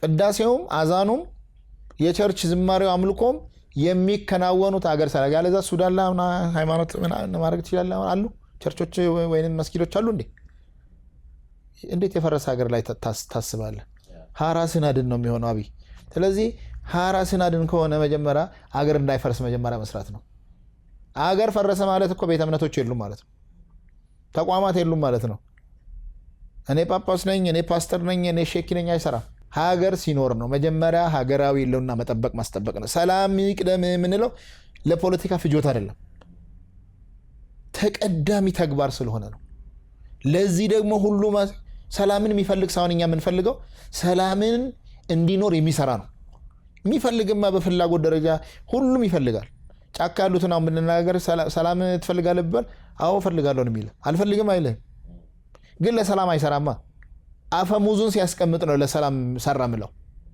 አፈሙዝ ይደ ሰላም ፈልጋለሁ እንዴት ትላለህ ሶሻል ሚዲያ ላይ በየቀኑ እየሰደብክ ያንጓቅጠጥ እየተበሻሸክ እንዴት ነው ሰላም ፈልጋለሁ ስለ ሰላም ጻፍ ሰላም እንዲወርድ መስራው የምትፈልገው እርቀት ሂድ አንድ እርምጃ እንዳንተ መተው ሰላም እንወያይ ይምጡ ጥያቄ ካላቸው በራችን ክፍት ነው እኛ ሰላም ስንል ለምን ትላላችሁ ሰላም እና ምን እንበል በቃ ሁሌ ጦርነት አውጁ ጦርነት በሉ ሀገር ሰላም አይደለም በሉ ሰላም አይደለም ብሎ ይስራሱ የሚከፍለው የቀጠረው ፎሎወሩ እንዳይወርድ እናቃለን እኮ ስትሳደብ ሚሊየንስ ተከታያለ ስትሳደብ ስም አልጠራም እንጂ በየቀኑ አንተና ከናንተ አባት ከሚሉት እኮ ሚሊየንስ ተከታይ ደስ ይያሉ የሚከተሉዋል ሰላም ነው ስንል አንተን ፎሎ የሚያደርግ የለም በእርግጠኝነት ነው መነገር የአጋሮን ታሪክ ሲያነሱ መጻፎት ላይ ሶስት ሰዎችን አስቀምጠዋል አንዱ እርሶ ኖት ያን ጊዜ የጎማና አጋሮ ወረዳ ቤተ ክህነት ዋና ስራ አስኪያጅ ነበሩ ከእርሶ ጋር የእስልምና እምነት ተከታይ የሆኑት ሼህ አብዱል ሐሚድ አህመድም በመጻፎት ውስጥ ተጠቅሰዋል የአልአዝሃር መስጊድ ኢማም ነበሩ እሳቸው ሌላው መጋቢት አምራት አበጋዝ ናቸው የጎማና አጋሮ ቃለ ሕይወት ቤተክርስቲያን ዋና ሰብሳቢ ነበሩ በወቅቱ አይ ቲንክ አሁን የአዲስ አበባ የሃይማኖት ተቋማት ጉባኤ ሰብሳቢ ናቸው መጻፎት ላይ ሲያነሱ ሶስታችሁም ወጣት እንደሆናችሁ አንስተዋል እሱም ብቻ ሳይሆን ደግሞ ያልተጠበቃችሁ ሰዎች እንደሆናችሁ ገልጸው ነበር መጻፍ ውስጥ ግጭቱን ከማብረድ አንፃርና ትልቁ ሚና የተጫወታችሁት ያልተጠበቁ ሰዎች ምን ያህል ሚና መጫወት ይችላሉ ከሰላም አንፃር ምክንያቱም ብዙ ጊዜ ትኩረታችን የሆኑ ምን ጠብቃችሁ ወይ የመንግስት አካል ወይ የሃይማኖት ተቋም ወይ ደግሞ የሃይማኖት መሪ ነው? አዎ ብዙ እውነት ለመናገር እኛ ስለራሳችን አብይ መግለጽ አይደለም አላማው፣ ግን የእምነት ተቋማትና የእምነት መሪዎች ሮሉ ምንድነው ነው ሚናችን ምን መሆን ነበረበት? ብዙ ጊዜ አሁን ሀገር እየታመሰች ያለው ቅድምም ጠቅሼላለሁ በአንድም በሌላም መንገድ የእምነት ተቋማትና የእምነት መሪዎች ሚናችንን ባለመወጣታችን ነው ብዬ አስባለሁ። አጋሮ ላይ እንግዲህ ብዙ ታላላቅ ከኛ በእድሜ ቢበልጡ በልምድም በማቹሪቲም ትልልቅ የሆኑ ቦታ የምንሰጣቸው ቦታ የሚሰጣቸው አካላት ነበሩ። በወቅቱ እኛ ዘሴም እድሜ አካባቢ ነው ያለን የነበር ነውና እንግዲህ ወጣቶች ነን ብለን ነው የተነሳን የዛን ጊዜ። አሁንም ወጣቶች ነን ባይዘው አላረጅ እጃል ሰጣንም እንደዛ። አዎ አንተም ዝም ብለሽበት እንጂ ያለ እድሜ ነው የተፈጥሮ አንዳንድ ጊዜ በተፈጥሮ የሚመጡ በቤተሰብ የሚመጡ ነገሮች እንዳሉ ይገባኛል እንጂ ፊት እንደዛ አይነት አይደለም፣ አይሰጥም። በቅርብ ነው ከኛ በኋላ ነው ደግሞ ያገባው። ዞሮ ዞሮ ግን ለሳቅ ለጫወታ ስለሆነ ያነሳ ነው የሼህ አብዱል ሐሚድ እና ፓስተር ታምራት ሮል ቀላል አይደለም።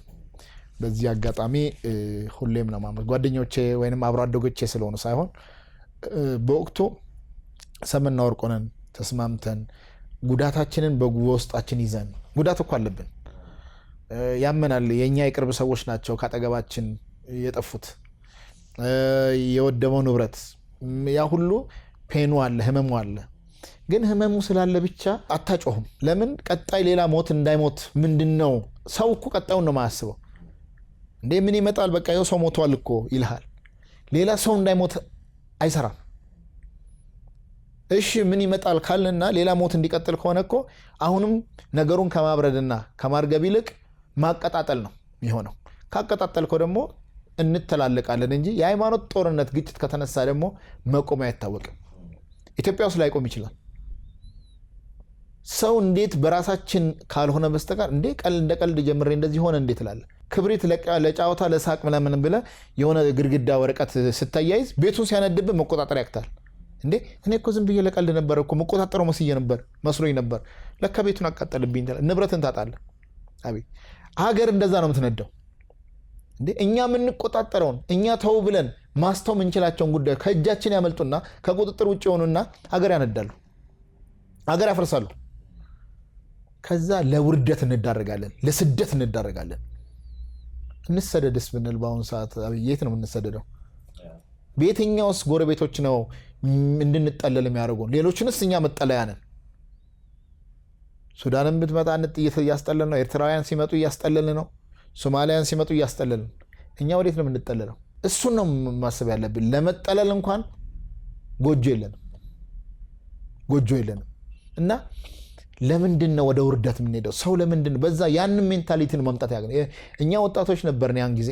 ስለዚህም እኛ በወጣትነታችን ይሄን ነገር ለምን ማድረግ አለብን? በእውነት እኛ ደጋግሜ የምንለው ክቡር ጠቅላይ ሚኒስትራቸው ምስጋና ይገባቸዋል። እሳቸው ይሄንን መንገድ ባያመላክቱን እንደዚህ ሆኑ ብለው ባይመክሩን ጊዜ ወስደው ካፌ ቁጭ ብለው መጻዩን ጊዜ ያው የኢንተለጀንስም ሰው ስለሆኑ የዛን ወቅትም የኢንሳን የመሰረቱም ስለሆነ ሜንታሊታቸውም ቀላል ስላልነበረ በወቅቱ የቀጣዩን ጊዜ በሎጂክ መልኩና አምጥተው ያቀረቡልን ለኛ።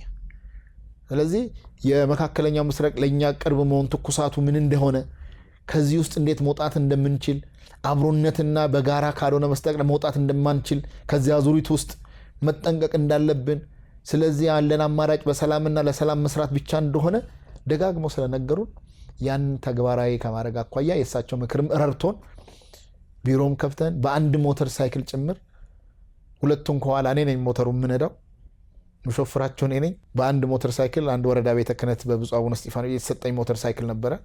ገጠር ለገጠር እናገለግል ዋጋ እየከፈል ሞተሩ አንዳንዱ ደግሞ ጽንፈኞች ሞተራችን አልፎ ለሰላም የሆነ ቀበሌ ደርሰን ስንመለስ ዛፍ እየጣሉ መንገድ እየዘጉብን ህይወታችንን እስከማሳጣት ድረስ የሚደርስ ዋጋ ድረስ የከፈልንበት ዋጋ ከፍለን ነው ሰላም አምጥተን ነው እዛ ወረዳ።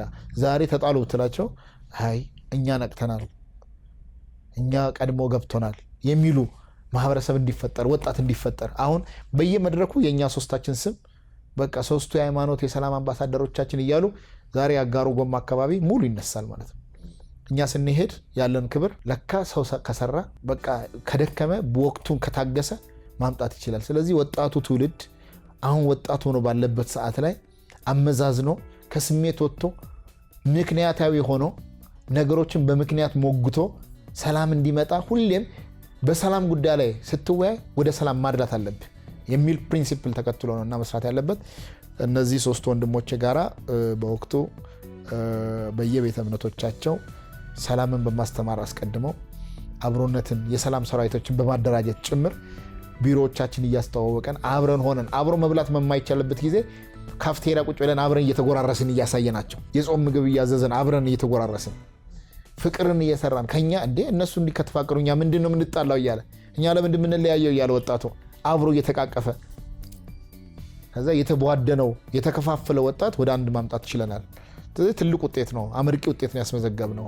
አጋሩ ላይ የታሪኩ አካል ናቸው። ዋና እየተከታተላችሁ የምትገኙት እይታ የተሰኘውን መርሃ ግብራችንን ነው። እይታ በመግቢያ ላይ እንደነገርኳችሁ በወንጌላውያን ማዕቀፍ ውስጥ ሆኖ በአገር አቀፍ በቤተ ክርስቲያን በማህበራዊ ጉዳዮቻችንን እያነሳ የእንግዶቻችንን እይታ የምንዳስስበት መርሃ ግብር ነው። ከቀሲስ ጋር እያደረግን ያለነው ቆይታ አልተጠናቀቀም። ካፍታ ቆይታ በኋላ ተመልሰን መተን በቀሪ ጉዳዮች ላይ ደግሞ እይታቸውን የምንዳስስ ይሆናል። እናንተ እስከዛ ሰላም በብዛ ሃይማኖት ማህበረሰብ የተሰኘውን መጽሐፍ አግኝታችሁ እንድታነቡ አደራ ጥሪ ያስተላልፍላችኋለሁ። ምክንያቱም የሚያወራው የእያንዳንዳችንን ጉዳይ ወይም የሰላም ጉዳይ ስለሆነ ማለት ነው። ካፍታ ቆይታ በኋላ ተመልሰን መተን ከቀሲስ ጋር ቆይታ እናደርጋለን። መልካም ቆይታ።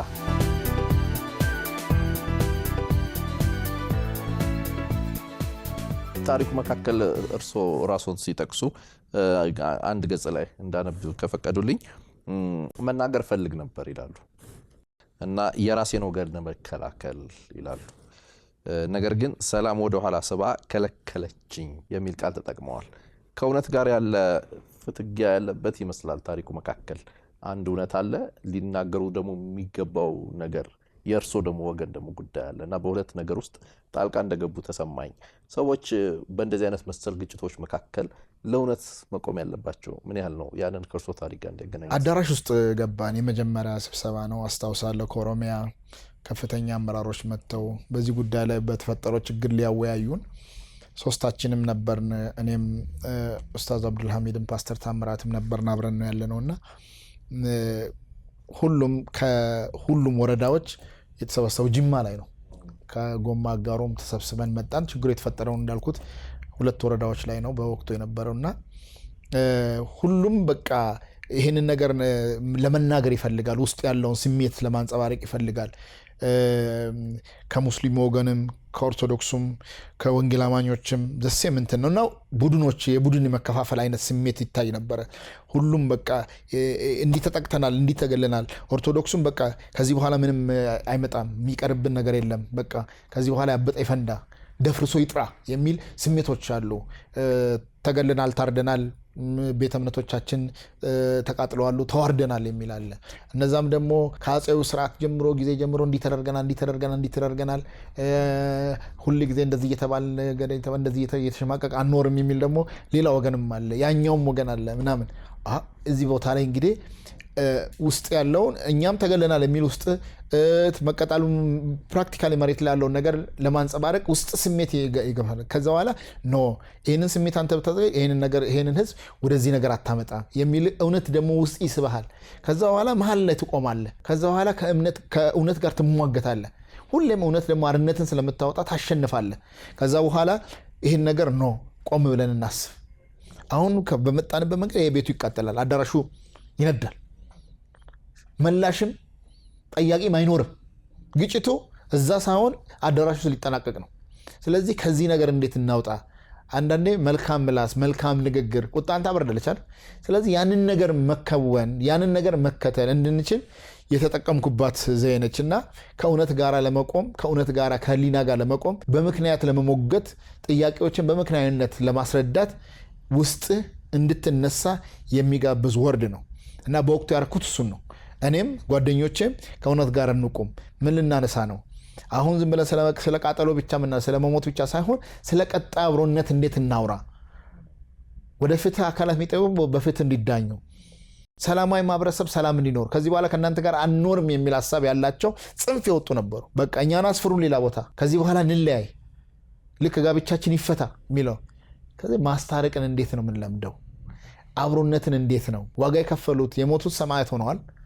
ሌሎቹ ደግሞ ሌላ ሰማዕትነትን እንትን እንዳይሉ ወደ ሰላም እናምጣው ነው። ምናልባት አሁን ሲያነሱልኝ ይሄ የጀማ ፍርድ የሚባል ነገር ወይም ደግሞ የደቡ አይነት አካሄድ በሌሎች ጉዳዮችም ውስጥ ሊታይ ይችላል። ግን በሃይማኖት መካከል ባሉ እንደዚህ አይነት መሰል እንቅስቃሴዎች ወይ ግጭቶች መካከል ግን ጎላ ብሎ የሚታይ ይመስለኛል ይላል አንድ ጽሁፍ ላይ ያየሁት ሐሳብ ነውና የሃይማኖት ሰዎች ቅድም እንዳሉት ማገናዘብ የሚገባቸው ብለው ጠቅሰዋል።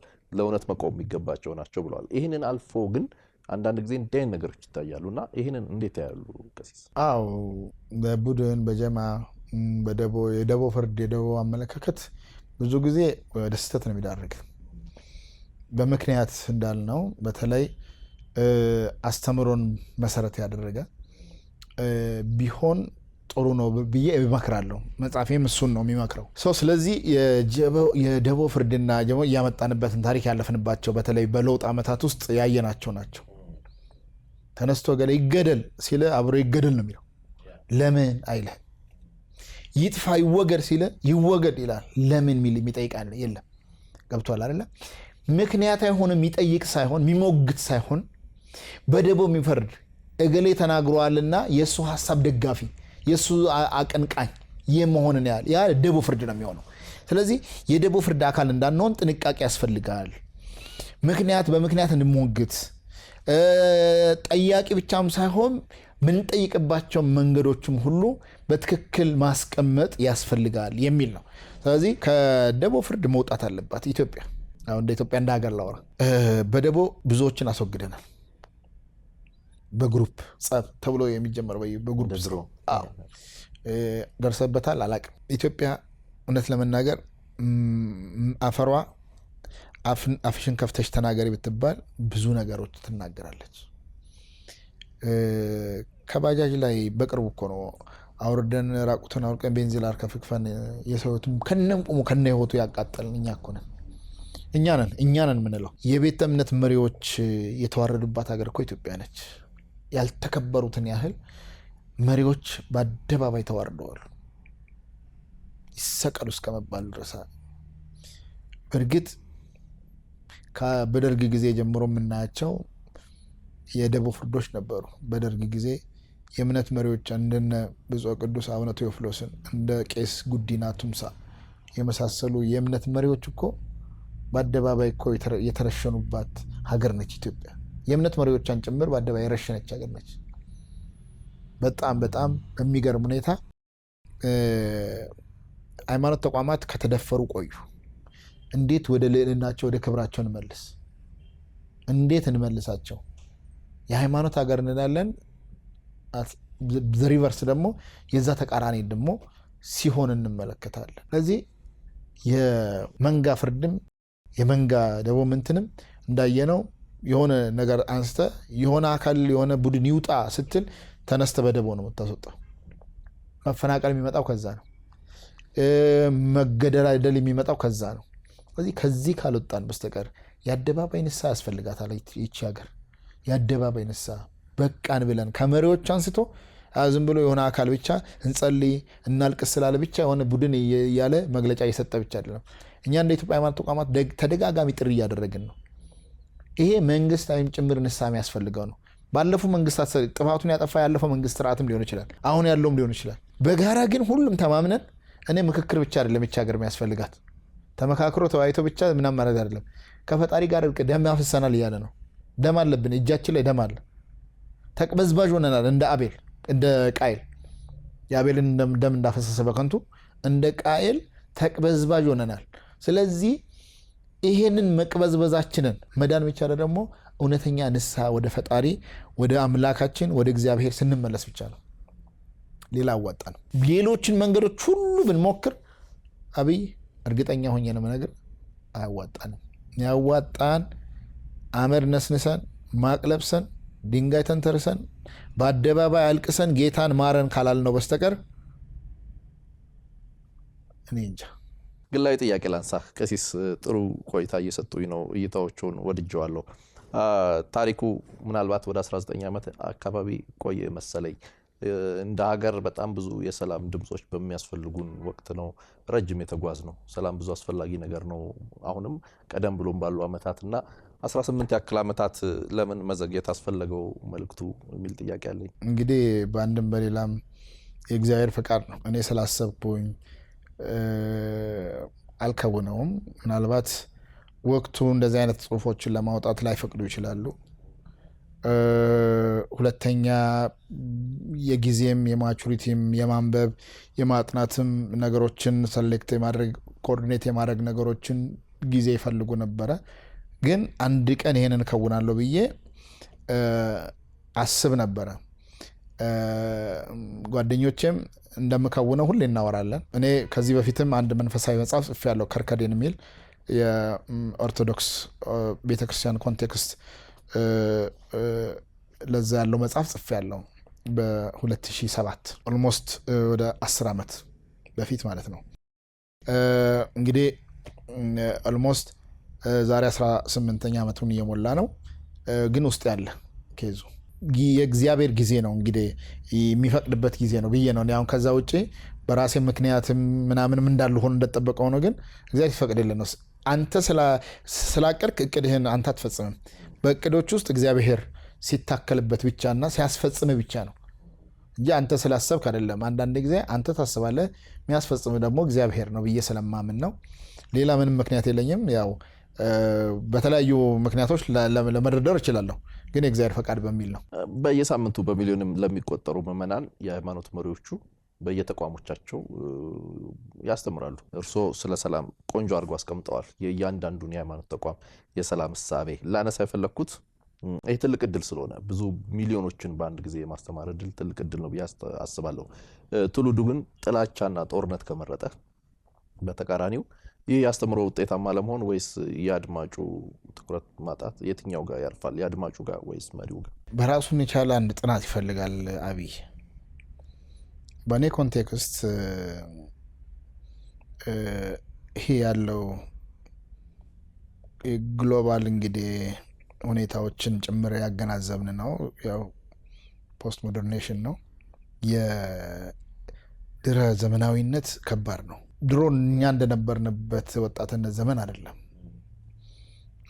አሁን በቴክኖሎጂ እጅግ የረቀቀበት ትውልዱ አንተ ከምታስበው 5-6 እጥፍ ቀድሞ የሄደበት ዘመን ነው ያለው እና የሚመርጠውን በትክክል ያውቃል ማለት ይቸገራለሁ። እንዴት ነው ዘመናዊነትን እንዴት ነው ከሃይማኖት አንጻር የምንገመግመው የሚሉት ነገሮች ይወስናሉ። እና ሰው አሁን ምንድነው ሃይማኖተኝነትና እምነት በራሱ ጥያቄ ውስጥ የገቡበት ነው።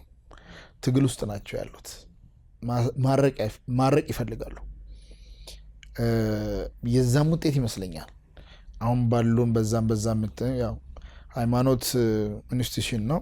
ሃይማኖት ተቋማት አሉ ምናምን። እምነት ግን ያው አማኙን ነው ሪፕሬዘንት የሚያደርገው እና ሃይማኖት ተቋማት በራሳቸው ያለባቸው ውስን ክፍተቶች እንደተጠበቁ ሆነው አማኙ ግን ጠንካራ ቢሆንና ቢሰራ በእርግጠኝነት ኢንስቲትዩሽን ማገንባት ይችላል ብዬ። ሰው ሲገነባ ነው ተቋማትን የሚገነባ። ለዚህ ብዙ ጊዜ ጠቅላይ ሚኒስትሩ 3 አይስ የሚሉት አሉ።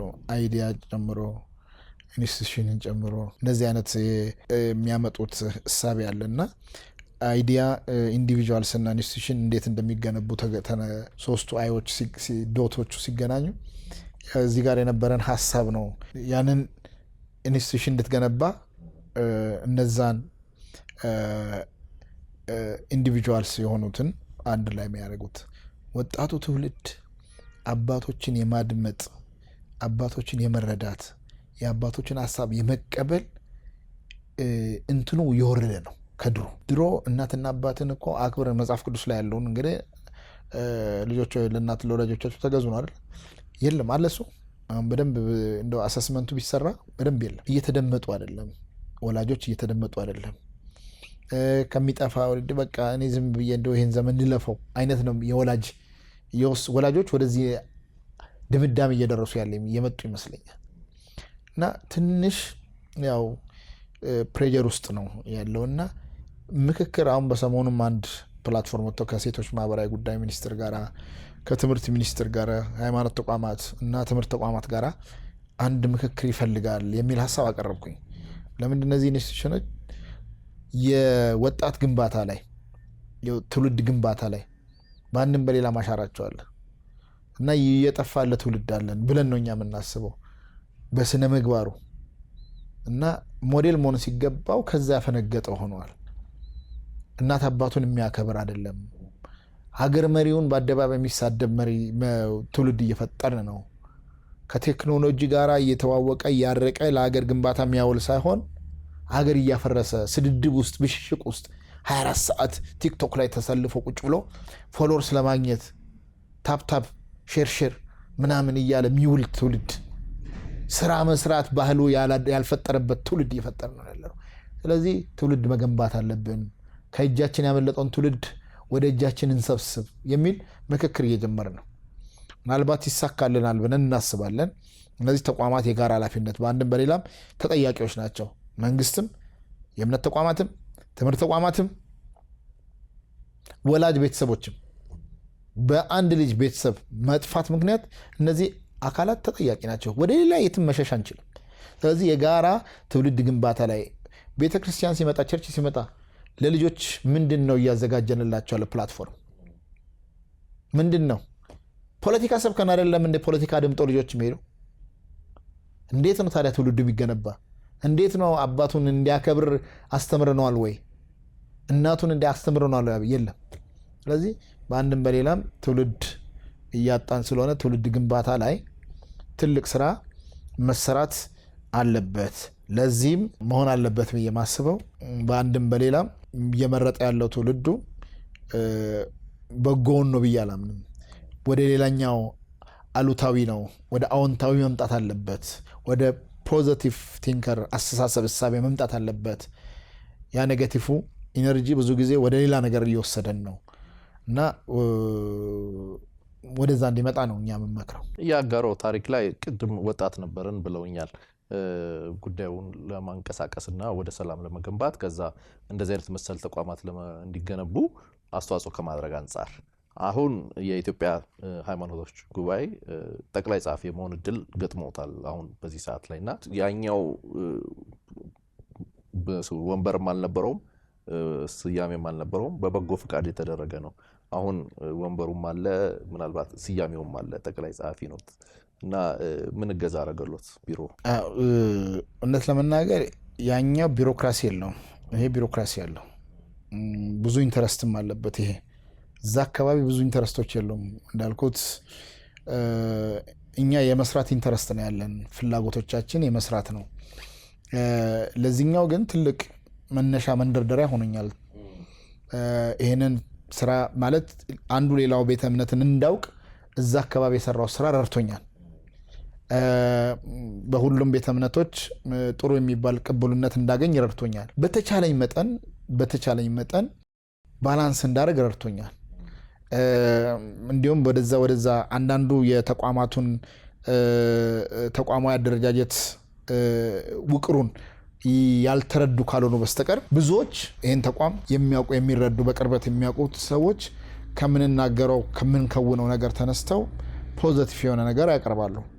አንዳንዱ ደግሞ አጠቃላይ እኔ ኦርቶዶክስ ስለሆንኩኝ ለኦርቶዶክስ ብቻ ዘብ እንድቆም የሚያስቡ ሰዎች ደግሞ አሉ እና ከዛ ተነስተው ጀጅ የሚያደርጉ ኔጌቲቭ ነገሮችን የሚያነሱ ሊኖሩ ይችላሉ። ስለ ተቃውሞ ግንዛቤ የሌላቸው እነዚህ ስላላወቁ ስላልተረዱ ነው የሚል ነው መወስደው እንጂ መቼስ በክፋት መንገድ መጥተው ነው ብዬ አላስብም።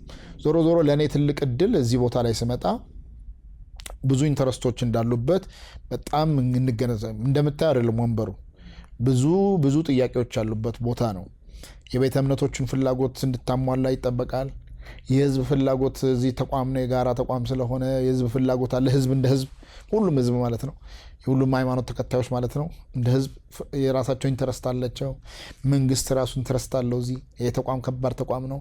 በአንድም በሌላም መንግስት የሚመራውን ህዝብ ነው አንተ የምትመራው። በሃይማኖት ረገድ ከዚህ የምታወጣ መግለጫ ነው የሚጠበቀው። ሰላም ለማውረድ ምንድን ነው እያደረግ ያለው የሚሉን እንደገናም ደግሞ ይሄ ተቋም በራሱ የቆመ ስላልሆነ በተለያዩ በውጭ ዶኖሮች ትከሻ ጫንቃ ላይ ነው። ለምን ህዝቡ ኢንተረስቱ ፍላጎት እንጂ አግዝህም።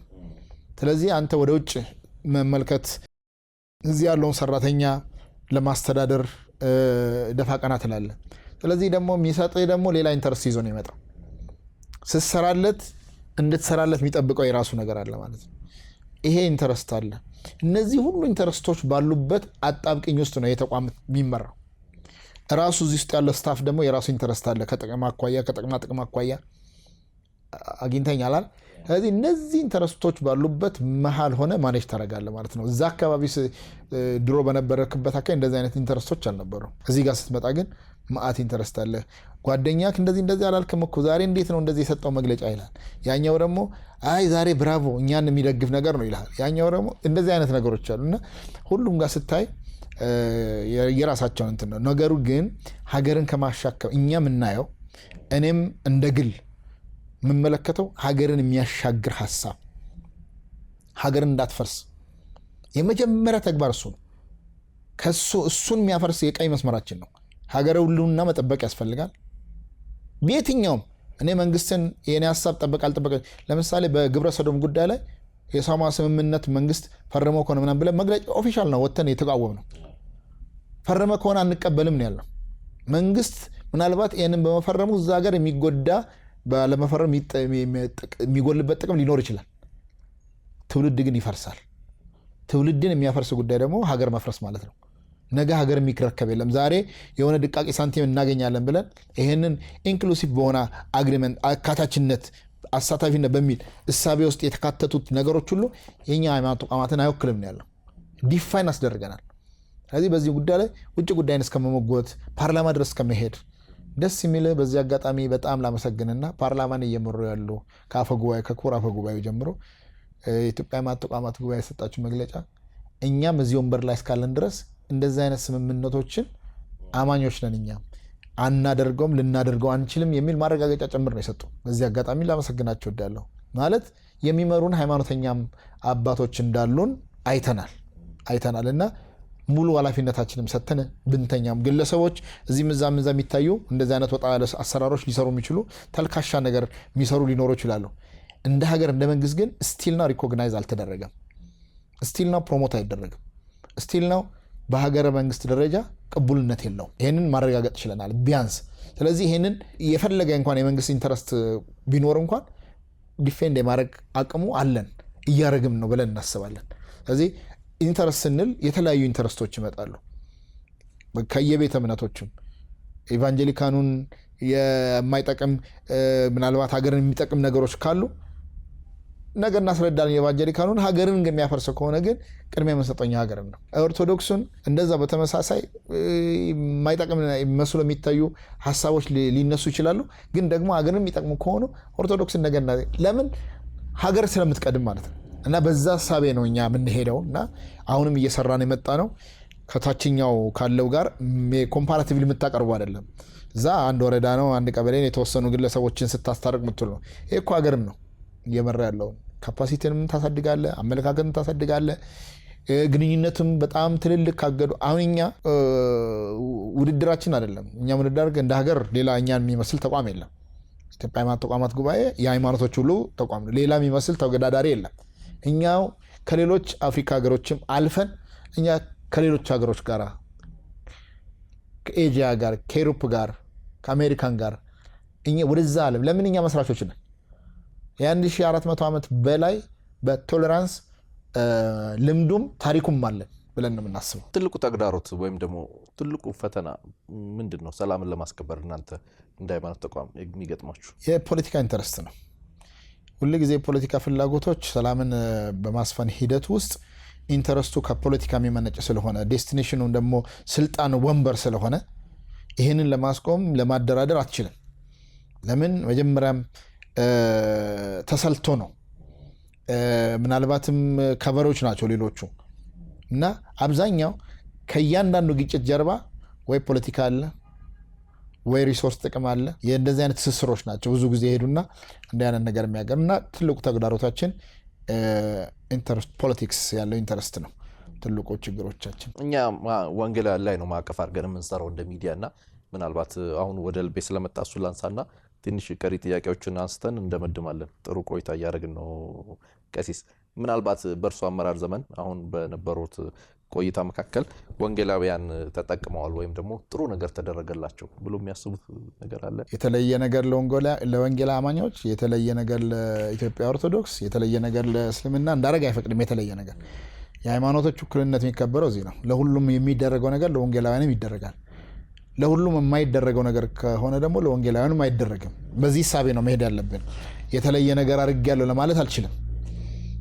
ያንን ፌቨሪቲ ለመስራትም አይደለም። ግን ወንጌል አማኞች የራሳቸውን ድምፅ ሰጥተውኛል። እዚህ ወንበር ላይ እምነት አድርገውብኛል። ስለዚህ እኩል የማስተዳደር እኩል ተጠቃሚ የማድረግ ነው የሰጡኝ እንጂ የተለየ ነገር እንድጠቅማቸው አይደለም። የወንጌል አማኞች ይህንን ድምፅ የሰጡኝ። ስለዚህ ማንኛውም ነገር እዚህ ጋር የማደርገው ነገር ዘሴም ለአንተ ጎልደን ሩል አለን ባይዘወይ የወርቃማ ህግ። ለአንተ እንዲደረግልህ ማትፈልገው ለሌላው አታደርግ፣ ለአንተ እንዲደረግልህ የምትፈልገው ሌላው አድርግ ነው። ስለዚህ ይሄ ወንበር አንዱ ትልቁ ነገር እዚህ ጋር ለአንዱ የምናደርገው ሌላዎችም እናደርጋለን፣ ለሌላው ማናደርገው ለሌላው እናደርግም። ይሄ ባይ ፕሪንሲፕል ለሁሉም እኩል የሚሰራ ነው ማለት ነው። ከዛ ውጭ ግን እንደ ሀገር ለወንጌላውያን አማኞች እንደ ሀገር ሁሉ የሚነሳ ስለሆነ ነው የተሻለ ብሩህ ተስፋ አለ ብዬ አምናለሁ። ብሩህ ተስፋ አለ ስንል እንደ ሌሎቹ ለሌሎች የሚደረገው ሁሉ ለወንጌላውያን እየተደረገ ነው ብዬ አስባለሁ። እንደ አንድ ምናልባት ኦብዘርቭ ማድረገው የምመለከተው ነገር ስል ይህ ሲደረግ ደግሞ ህጉ ስለሚፈቅድላቸው ነው። ህገ መንግስታዊ መብታቸውን ነው። በአደባባይ የማምለክ በአደባባይ ሀሳብን የመግለጽ እንደሌሎቹ እኩል የመታየትን እኩል ቁጭ ብሎ የመዳኘትን እኩል ቁጭ ብሎ ሀሳብ የመስጠትን ህገ መንግስታዊ መብት ነው። ሃይማኖቶች በእኩልነት ህገ መንግስታዊ መብት ፕራክቲካሊ ለእነሱም እንዲደረግ ይወስዳል። ጥያቄዎች ግን በተለያዩ መልካም አስተዳደር ጥያቄዎች የነበራቸውም በዚህ ለውጥ ተፈጸሙላቸዋል ብዬ ከሚያምኑት ሰዎች አንዱ ነኝ። በክቡር ጠቅላይ ሚኒስትር የለውጥ ዘመን በአዋጅ እንዲቋቋም የራሱን ኢንስቲትዩሽን ፈጥሮ የመደራጀት በካውንስል ደረጃ ራሱን ችለው ትልቅ ኢንስቲትዩሽን እንዲፈጥር የጋራ ድምፅ የተደመረ ድምፅ እንዲኖረው የማድረግ የተበታተነ ወንጌል አማኞች አካባቢ ትልቁ ችግር የነበረው የተበታተነ ድምፆች ነበሩ፣ ሁሉም በየራሱ። አሁንም አልፎ አልፎ ያንን የማፈንገጥ ነገሮች ይታያሉ። ያንን መሰብሰብ ግዴታ ያስፈልጋል። የጋራ ድምፅ ሲሆን ሁል ጊዜ የተደመረ ድምፅ ሲሆን ጠንከር ያለ ኢንስቲትዩሽን ሲኖር ሁሌ ኢንስቲትዩሽን የጠነከረ መሆን አለበት። ስለዚህ ኢንስቲትዩሽናቸውን የማጠድ ከሌብነት የጸዳ ከሙስና የጸዳ አሰራርን ፈጥሮ የሚታሙ ነገሮችን አካባቢ ሁሉም አጥፍቶ ጠንካራ ኢንስቲትዩሽን ሁሉም መፍጠር አለበት። ኦርቶዶክሱም ጋር ወንጌል አማኞችም ጋር እስልምናም ጋር ይሄንን ሀሜት ደረጃ መነሳት የሌለባቸው ጉዳዮች ከኛ አካባቢ ኢንስቲትዩሽን አካባቢ ማጥፋት አለባቸው። በተለይ በየቦታ ሙዳይ ምጽዋት ተገለበጠ ሲባል እዛ እንደዚህ ሆነ ሲባል እዛ ምናምን ነገር እንዲህ ተሸጠ ሲባል እዛ አካባቢ ቅባት እንደዚህ ዘይት እዚህ ተሸጠ ውሃ እንደዚህ ተሸጠ ምናምን ይሄ ለእኛም ይመጥነናል ከአስተምሯችን ውጭ ነው የሚሆነው የሚሉት እንዳለው እንደተጠበቀ ሆኖ እንደ ተቋም ግን ትልቅ ፊት ለፊት ፊት አውራሪ የሚሆን ተቋም ጠንካራ ተቋም የመገንባት ሂደት ላይ በዚህ መንግስት በዚህ ለውጥ ምላሽ ያገኘበት ስለሆነ ተደራጅቶ በዛ ውስጥ ድምፅን የማሰማት ፍላጎትን የማስፈጸም ሀሳብን የማስረጽ ፍላጎትን የሚፈልገውን ነገር ፍላጎትን እንዲቀርብ የማድረግ አሰራር እንዲፈጠር አስችሏል የሚል ሁኔታዎች አሉኝ። እነሱም የወንጌል አማኞችም ሪኮግናይዝ ያደርጋሉ ብዬ አስባለሁ። ያ ማለት ደግሞ ሁሉም ጥያቄዎች ተመለሱ ማለት እንዳልሆነ ግልጽ ነው። ፍላጎቶች ብዙ ናቸው። በእርግጠኝነት ዛሬ ቁርስ በልቻለሁና የቁርስ ጥያቄ ተመልሷል ሊባል ይችላል እንጂ የምሳና የራት ገና ወደፊት የሚቀጥል ነው ማለት ነው እና እንደየፍላጎት እንደየጊዜው ሁኔታዎቹ የሚወሰነ። ይሄ ማለት ምንድነው? በሁሉም አካባቢ የሚደረጉ ነገሮች አሉ። ያ ማለት አንዳንድ ቤተ እምነቶቹ አሁንም ክሪቲካል ጥያቄዎች አሉን የሚሉ አሉ፣ እኛ ጋር የሚመጡ አሉ። ጀስት ግን እንደ መንግስት ሁሉም በእኩልነት ጥያቄዎች እንዲመለሱ ነው። ቤተ እምነቶች ከፖለቲካ ጸድተው ካባቸውን አራግፈው ይህንን አስምርልኝ። ቤተ እምነቶች ከፖለቲካ ጸድተው ካባቸውን አራግፈው ነፃ ሆነው ይህን ስንናገር እኛ ትውልድ አካባቢያችንን ጀርባችንን አትፈትሹት። ይሄ እውነት ነው የምናገረው። ከፖለቲካ ቤተ እምነቶች መጽዳት አለባቸው። ብዙ ቤተ እምነቶች ፖለቲከኞች ሆነዋል። ቤተ እምነቶቹ ውስጥ የሰገሰግናቸው ፖለቲከኞችን ማጽዳት ከኛ ይጠበቃል። የጊዜ ጉዳይ ግን መጽዳቱ አይቀርም። የጊዜ ጉዳይ ሊሆን ይችላል። ማን ምንድን ነው በደንብ አድርጎ መንግስትም በነገራችን ላይ ደርሶበታል፣ ያውቃቸዋል። ማን ምንድን ነው የሚለውን ነገር ቀላል ነው። ዘመኑ ኤአይ ነው። ዝርግፍ አድርጎ ማን ምንድን የጌታ ዘመን አንድ በድንጋይ ሊወግሯት ሲሴስን አገኘች ከባሏ ውጭ ተብላ ሙሴ በሕጋችን ከባሏ ውጭ ሲሴስን የተገኘች ሴት ዮሐንስ ወንጌል 8 ነው። እና በድንጋይ ሊወግሯት ሲመጡ ኃጢአታቸውን ወደ ምድር ዝቅ ብሎ መሬት ላይ ጻፈ እና ያን ጊዜ ግንባራቸው ላይ ተጽፎ ነው የተገኘው ኃጢአታቸው ይላል። ከዛ በኋላ እንደዚህ ስታረጋኝተና ሙሴ በሕጋችን ሊፈትኑት እነሱ እና እንዳገኘ ተወግራ ትገደል ይላል እና አሁን ወግረን ልንገል ነው ይኸው ድንጋይ ይዘናል አሉ። እና ከጻፈ በኋላ ከእናንተ ኃጢአት የሌለበት የመጀመሪያውን ድንጋይ ይጣልባት ነው ገባ። ከዛ በኋላ ኃጢአት የሌለበት አልነበረም። ሁሉም ኃጢአታቸውን ግንባራቸው ላይ ነበቡ። እና በየቤተ እምነቱ የምናየው ያው ይሄ አይነት ሁኔታ ስላለብን ግንባሮቻችን ላይ ብዙ ኃጢአቶች ስላሉ ወንጀሎች ስላሉ ማንም በማንም ላይ የምንፈረጀው የምንሚለው ነገር ስለሌለ ራሳችን አሁን ያለው ጊዜ ራሳችን እንድንመለከት ብቻ ነው።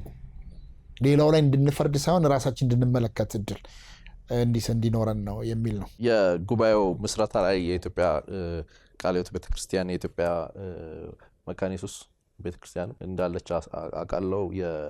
የኢትዮጵያ ወንጌላውያን ቤተክርስቲያን ህብረትም መስራች እንደነበረው አውቃለሁ። በእርሶ ዘመን ብዬ ያነሳሁት ያለ ምክንያት አልነበረም። ምናልባት የዚህ ተቋም ደግሞ አባል እንዲሆኑ ሌሎች ያልታቀፉ የነበሩ የወንጌላውያን ቤተ እምነቶች እንዲታቀፉም አሁን በካውንስል የመደራጀት እድል ስላላቸው እሱም የመጣበት እድል አለና እሱን ያነሱልኝ ይሆን ነበር ብዬ ነበር። ጥሩ ነው ያነሳው። ብዙ የግል ፌቨሪቲ አይደለም እሱ።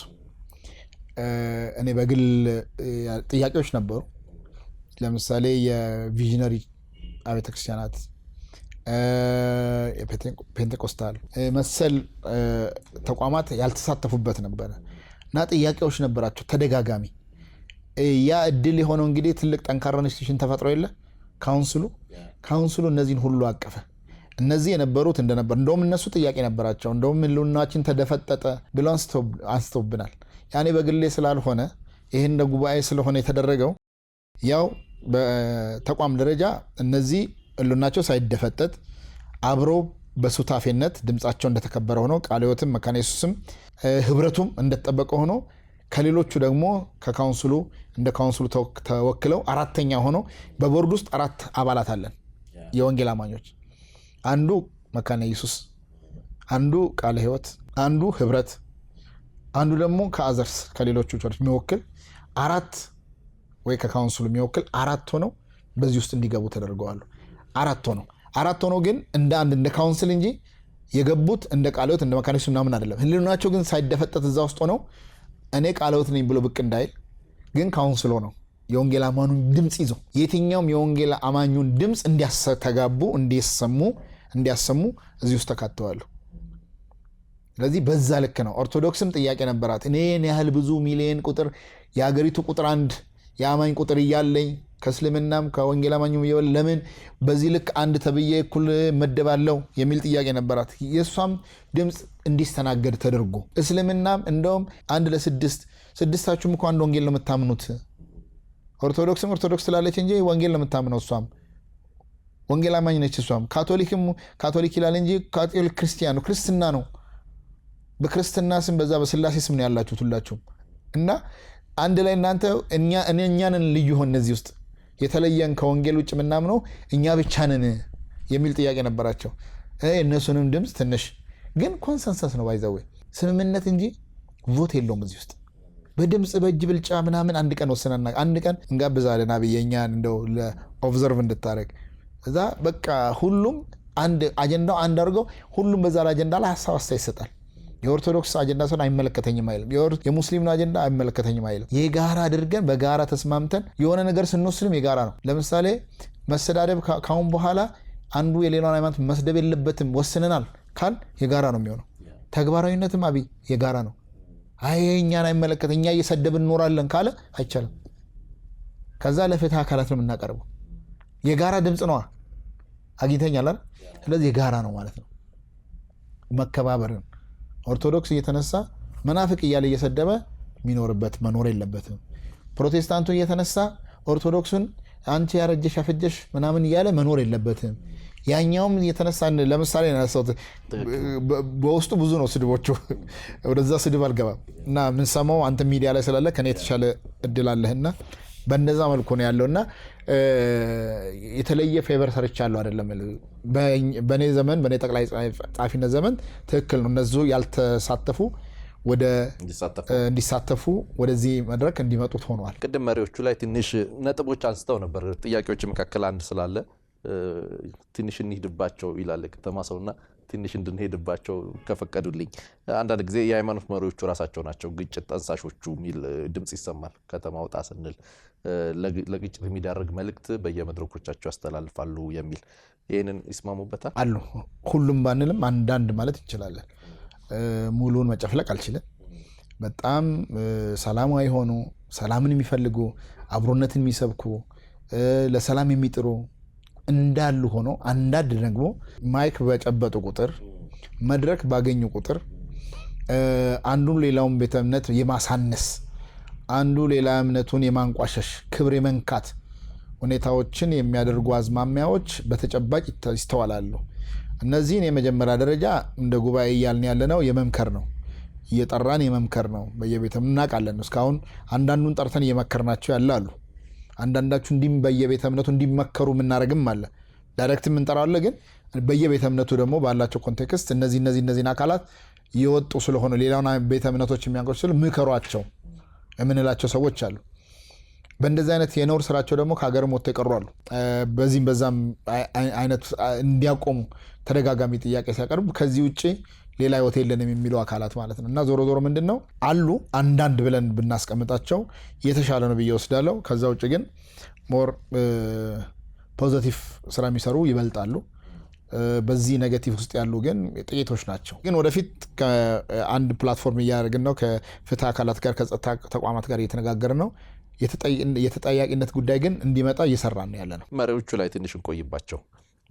መሪዎቹ በራሳቸው የሃይማኖት ተቋማት ውስጥ የስልጣን ሽኩቻና ክፍፍል ስለሚገጥማቸው ለሀገር ሰላም መምከር አሊያም መስራት ተግዳሮት ሆኖባቸዋል የሚል ነገር ይነሳል። ይህ እንዴት ያውታል ቀሲስ?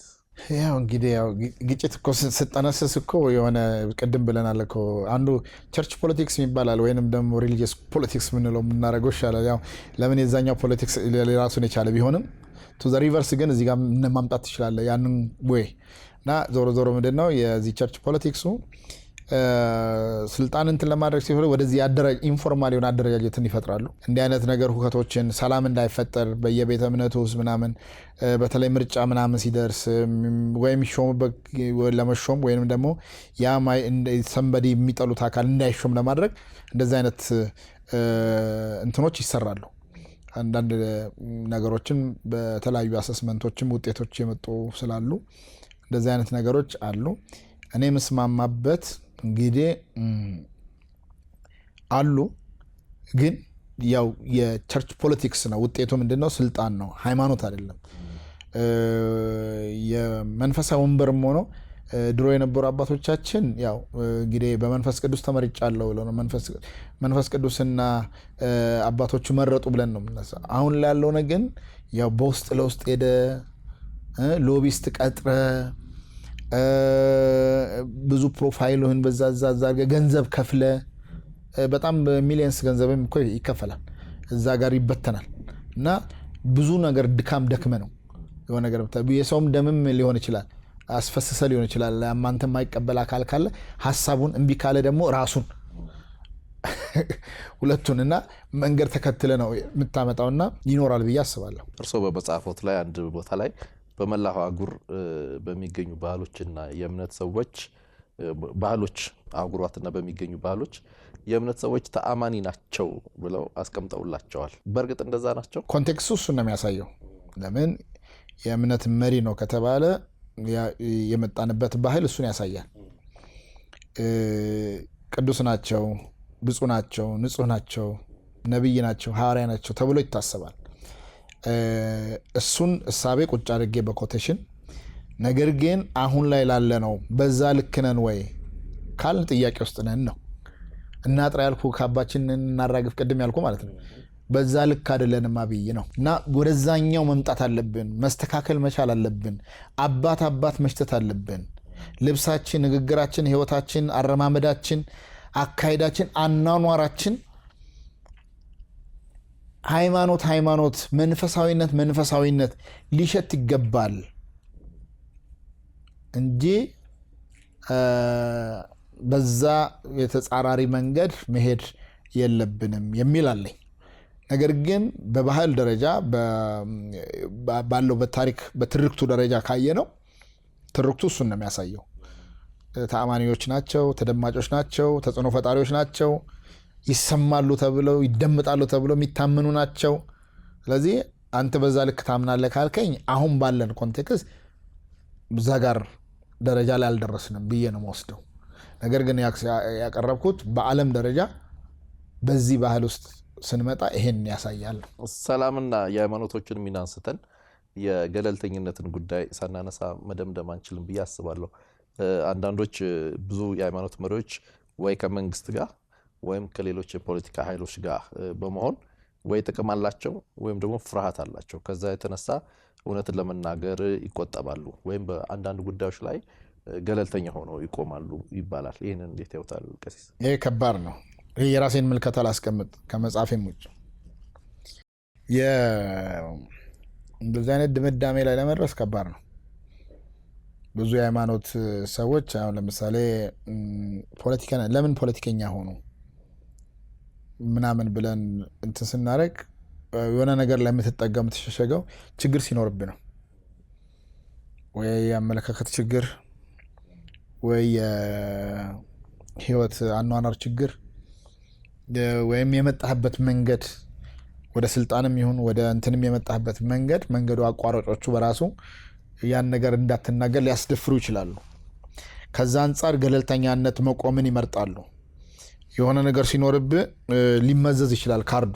ስለዚህ ያለንበት የመጣንበት መንገድ ደፍረን ኖ ማለት አንችልም። አፍ ውስጥ ዳቦ ካለ የመናገር መብት የለህም። ወይ ትን ይልሃል፣ ወይ ድምፅህን ያጠፋል፣ ወይ አንቀሃል። ስለዚህ ምንም አይነት ዳቦ አለመጉረስን ማረጋገጥ መቻል አለብህ ከየትኛውም ወገን።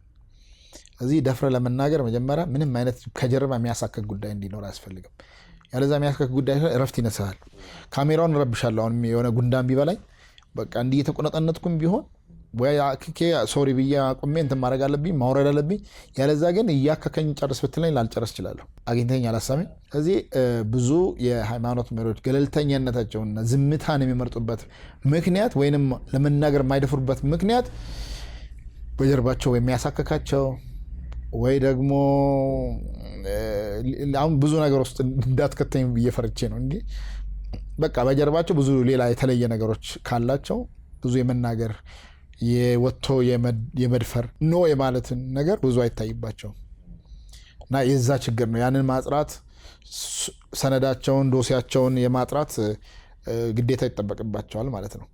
ስለዚህ ለመናገር ለመድፈር እንዲህ ነው እንዲያተርግ መንግስትንም ቢሆን ለመኮንን ነፃ መሆን አለበት። ፋይሉን ነፃ ማድረግ አለበት። ወንጀል መዝገብ እያለብህ የክስ መዝገብ እያለብህ እሱን ሳታጸዳ ክስ አደባባይ ቆመ አንዱን የመገሰጽ ማንዴት አይኖርህም። ስለዚህ ያ ችግሮች አሉ። ወደ መደምደሚያ ላይ ደርሰናል። ቀሲስ እጅግ አድርጌ አመሰግናለሁ ስለሰጡኝ መልካም ጊዜ። በአሁኑ ሰዓት አገሪቱ እያጋጠሟት ካሉ ሰላም እጦቶች አንጻር የጉባኤው ጠቅላይ ጸሐፊ እንደመሆኑ ለሚመለከታቸው አካላት የሚያቀርቡት መልእክት ምንድን ነው? በጣም ጥሩ ጊዜ ነው። ጊዜው እንደ ሀገር ምርጫ ዋዜማ ላይ ነው ያለ ነው። በደንብ ማወቅ እንደ አማኝ በየትኛውም እንግዲህ 98-97% አማኝ ያለባት ሀገር በአንድም በሌላም መሪን የሚመርጥ እግዚአብሔር ነው እኔ ማምነው። በየትኛውም መንገድ ይሁን ማንም እግዚአብሔር ከፈቀደሉት አንድ ቀን እዚህ ወንበር ላይ አድር በየትኛውን መጽሐፍ አንብብ አምጣ ያለ ፈጣሪ ፍቃድ የተቀመጠ ህዝብን እንዲመራ የተመረጠ የለም። ስለዚህ በምርጫ ዋዜማ ነው የምንገኘው። ያለምንም ደም ያለምንም ግጭት ሀገር እንደ ሀገር እንድትቀጥል ሁሉም ባለድርሻ አካላት ተክተው ሊሰሩ ይገባል። የሚመለከታቸው ሁሉ አንዱ እሱ ነው። ሁለተኛው አሁን እንደ ሀገር እዚህ ምዛም የሚታዩ ግጭቶች በአንጻራዊነት አሁን ጥሩ የታጠቁ ኃይሎች ወደ ሰላም እየመጡ ነው ያሉት። በሰሜን በአማራ ክልልም እያየን ነው። በኦሮሚያም እየገቡ እየወጡም ቢሆን እያየን ነው። ዞሮ ዞሮ ጥሩ የሚባል የመመለስ እንትኖች አሉ። አንዳንዱ ደግሞ የጦርነት ጉሰማ የሚጎስሙ ቋፍ ላይ ያሉም ደግሞ እንደዛው አሉ። አንዳንድ ቦታዎች ከጦርነት የምንጠቀመው የተጠቀመም ሀገር አላየንም፣ አልሰማንም። ጦርነት አውዳሚ ነው። ላለፉት 3-4 ዓመታት ጦርነት ውስጥ ሆነን አይተነዋል። ኪሳራ እንጂ ንብረት ማውደም እንጂ የሰው ሕይወት ማጣት እንጂ አንድም እንደተባለው በቀላሉ 4 ኪሎ የመግባት ሁኔታዎች እያየን ስላልሆነ ይህንን ደግሞ 4 ኪሎ የመግባት ፍላጎት ያለው አካል ደግሞ በጠረጴዛ ዙሪያ እየተወያየ በኮሮጆ ምርጫ እያመነ የተሻለ ሀሳብ እያመነጨ ሀሳቡን ከሌሎች ሀሳብ የሚበልጥ መሆኑን ለህዝቡ እያስጨበጠ ህዝብ እንዲመርጠው መስራት እድሉ ክፍት መሆኑን በዚህ አጋጣሚ እድል እንዳለ ማንሳት ነው። ከዛ ውጭ ያለው እድል እየተገዳደሉ ደም እያፈሰሱ ከዛ ዙሪት ውስጥ እንዳንወጣ የሚያደርገን ነው ብዬ አስባለሁ። እንደ አንድ የሰላም ሰው፣ እንደ አንድ የእምነት ተቋማት መሪ፣ እንደ ሀገር ወዳድ እኔ ላስተላልፈው የምንችል ማንም ይመረጥ ማን ፈጣሪ የመረጠው ነው ብለን ምንወስድና ምናምን ከሆነ ለሰላም ደግሞ መስራት፣ ሰላም ተቀዳሚ ተግባር ማድረግ ከሁሉም የባለድርሻ አካላት ይጠበቃል። ከመንግስትም፣ ከህዝብም፣ ከእምነት ተቋማትም፣ ከጸጥታ ተቋማትም ከሁሉም ሀገርን ማስቀደም አስፈላጊ ነው። የመጨረሻው ሁሉም ኢትዮጵያዊ እንደ ሰው እንዲተያይ እፈልጋለሁ። ሰው እንሁን። መጀመሪያ ከሁሉም በላይ ሰው እንሁን። ከአማራነትም ከኦሮሞነትም ከትግራዊነትም በላይ ሰው እንሁን። ከኦርቶዶክስነትም ከወንጌል አማኝነትም ከእስልምናም በፊት ሰው እንሁን። ሰው ስንሆን ከዛ በኋላ እንደ ሰው መታየት ከጀመር በዛ ውስጥ እስልምናው አለ፣ በዛ ውስጥ ክርስትናው አለ፣ በዛ ውስጥ አማራነት አለ፣ ኦሮሞነት አለ፣ ትግራዊነት አለ፣ ደቡብነት አለ እዛ ውስጥ። ስለዚህ ሁሉንም በዛ ውስጥ በሰውነት ውስጥ እናካትተዋለን። እንደ ሰው ከተያየን መገዳደል አይኖርም። እንደ ሰው ከተያየን መጠላላት አይሆንም። እንደ ሰው ከተያየን መገፋፋት አይኖርም። ስለዚህ ሰው እንሁን። ሁሉም ሰው የሚል ሰው እንሁን ብሎ እንዲያስተምር ጥሬን ማስተላለፍ ፈልጋለሁ። እጅግ አድርጌ አመሰግናለሁ ቀሲስ ታጋይ ስለሰጡን መልካም ቆይታ። መጽሐፎት ላይ ያገኘሁት አንድ ግሩም ጥያቄ ስላለ ተመልካቾችን እሱን በመጠየቅ እንድደመድም ከፈቀዱልኝ እሱን አንብበን በዛው እንዲያነቡን ጋብዝ እንደመድማለን። ሰላም በብዙሃ ሃይማኖት ማህበረሰብ በጣም ገራሚ መጽሐፍ ነው። አንብቤ ወድጀዋለሁ። እንድታነቡት ምክሬ ነው። መጽሐፉ ላይ ያለ ሐሳብ ላንሳ። ቀሲስ እንደዚህ ይላሉ። ይህ መጽሐፍ የሰው መንፈስ ጽናትና የዘላቂ ተስፋ ኃይል ምስክር ነው። ሰላም ከ18 ዓመት በፊት የት ነው የምትቆመው ብላኝ የጠየቀችኝን ጥያቄ የምመልስበት መንገድ ነው። አሁን ይህንን ጥያቄ ለእናንተ አሳልፌ እውነት ግን የት ነው የምትቆሙት? በእውነት ወይስ በንዑስ ማንነታችሁ? በፍትህ ወይስ በአድሏዊነታችሁ? በፍቅር ወይስ በጥላቻችሁ? በቅዱሳን መጻሕፍቶቻችሁ ወይስ በስሜቶቻችሁ? በጋራ እሴቶቻችሁ ወይስ በንጥል ትርክቶቻችሁ? ሰላም እንድትሰፍን መቆሚያችሁን በርቱ ፈልጉ፣ በእርቱ ወስኑ ይላል። ሳምንት ከሌላ እንግዳ ጋር በሌላ ርዕሰ ሐሳብ ቆይታ እናደርጋለን። የዚህን ክፍለ ጊዜ ያዘጋጀውላችሁ መጋቢ አቢይ ታደለ ነኝ። መልካም ቆይታ።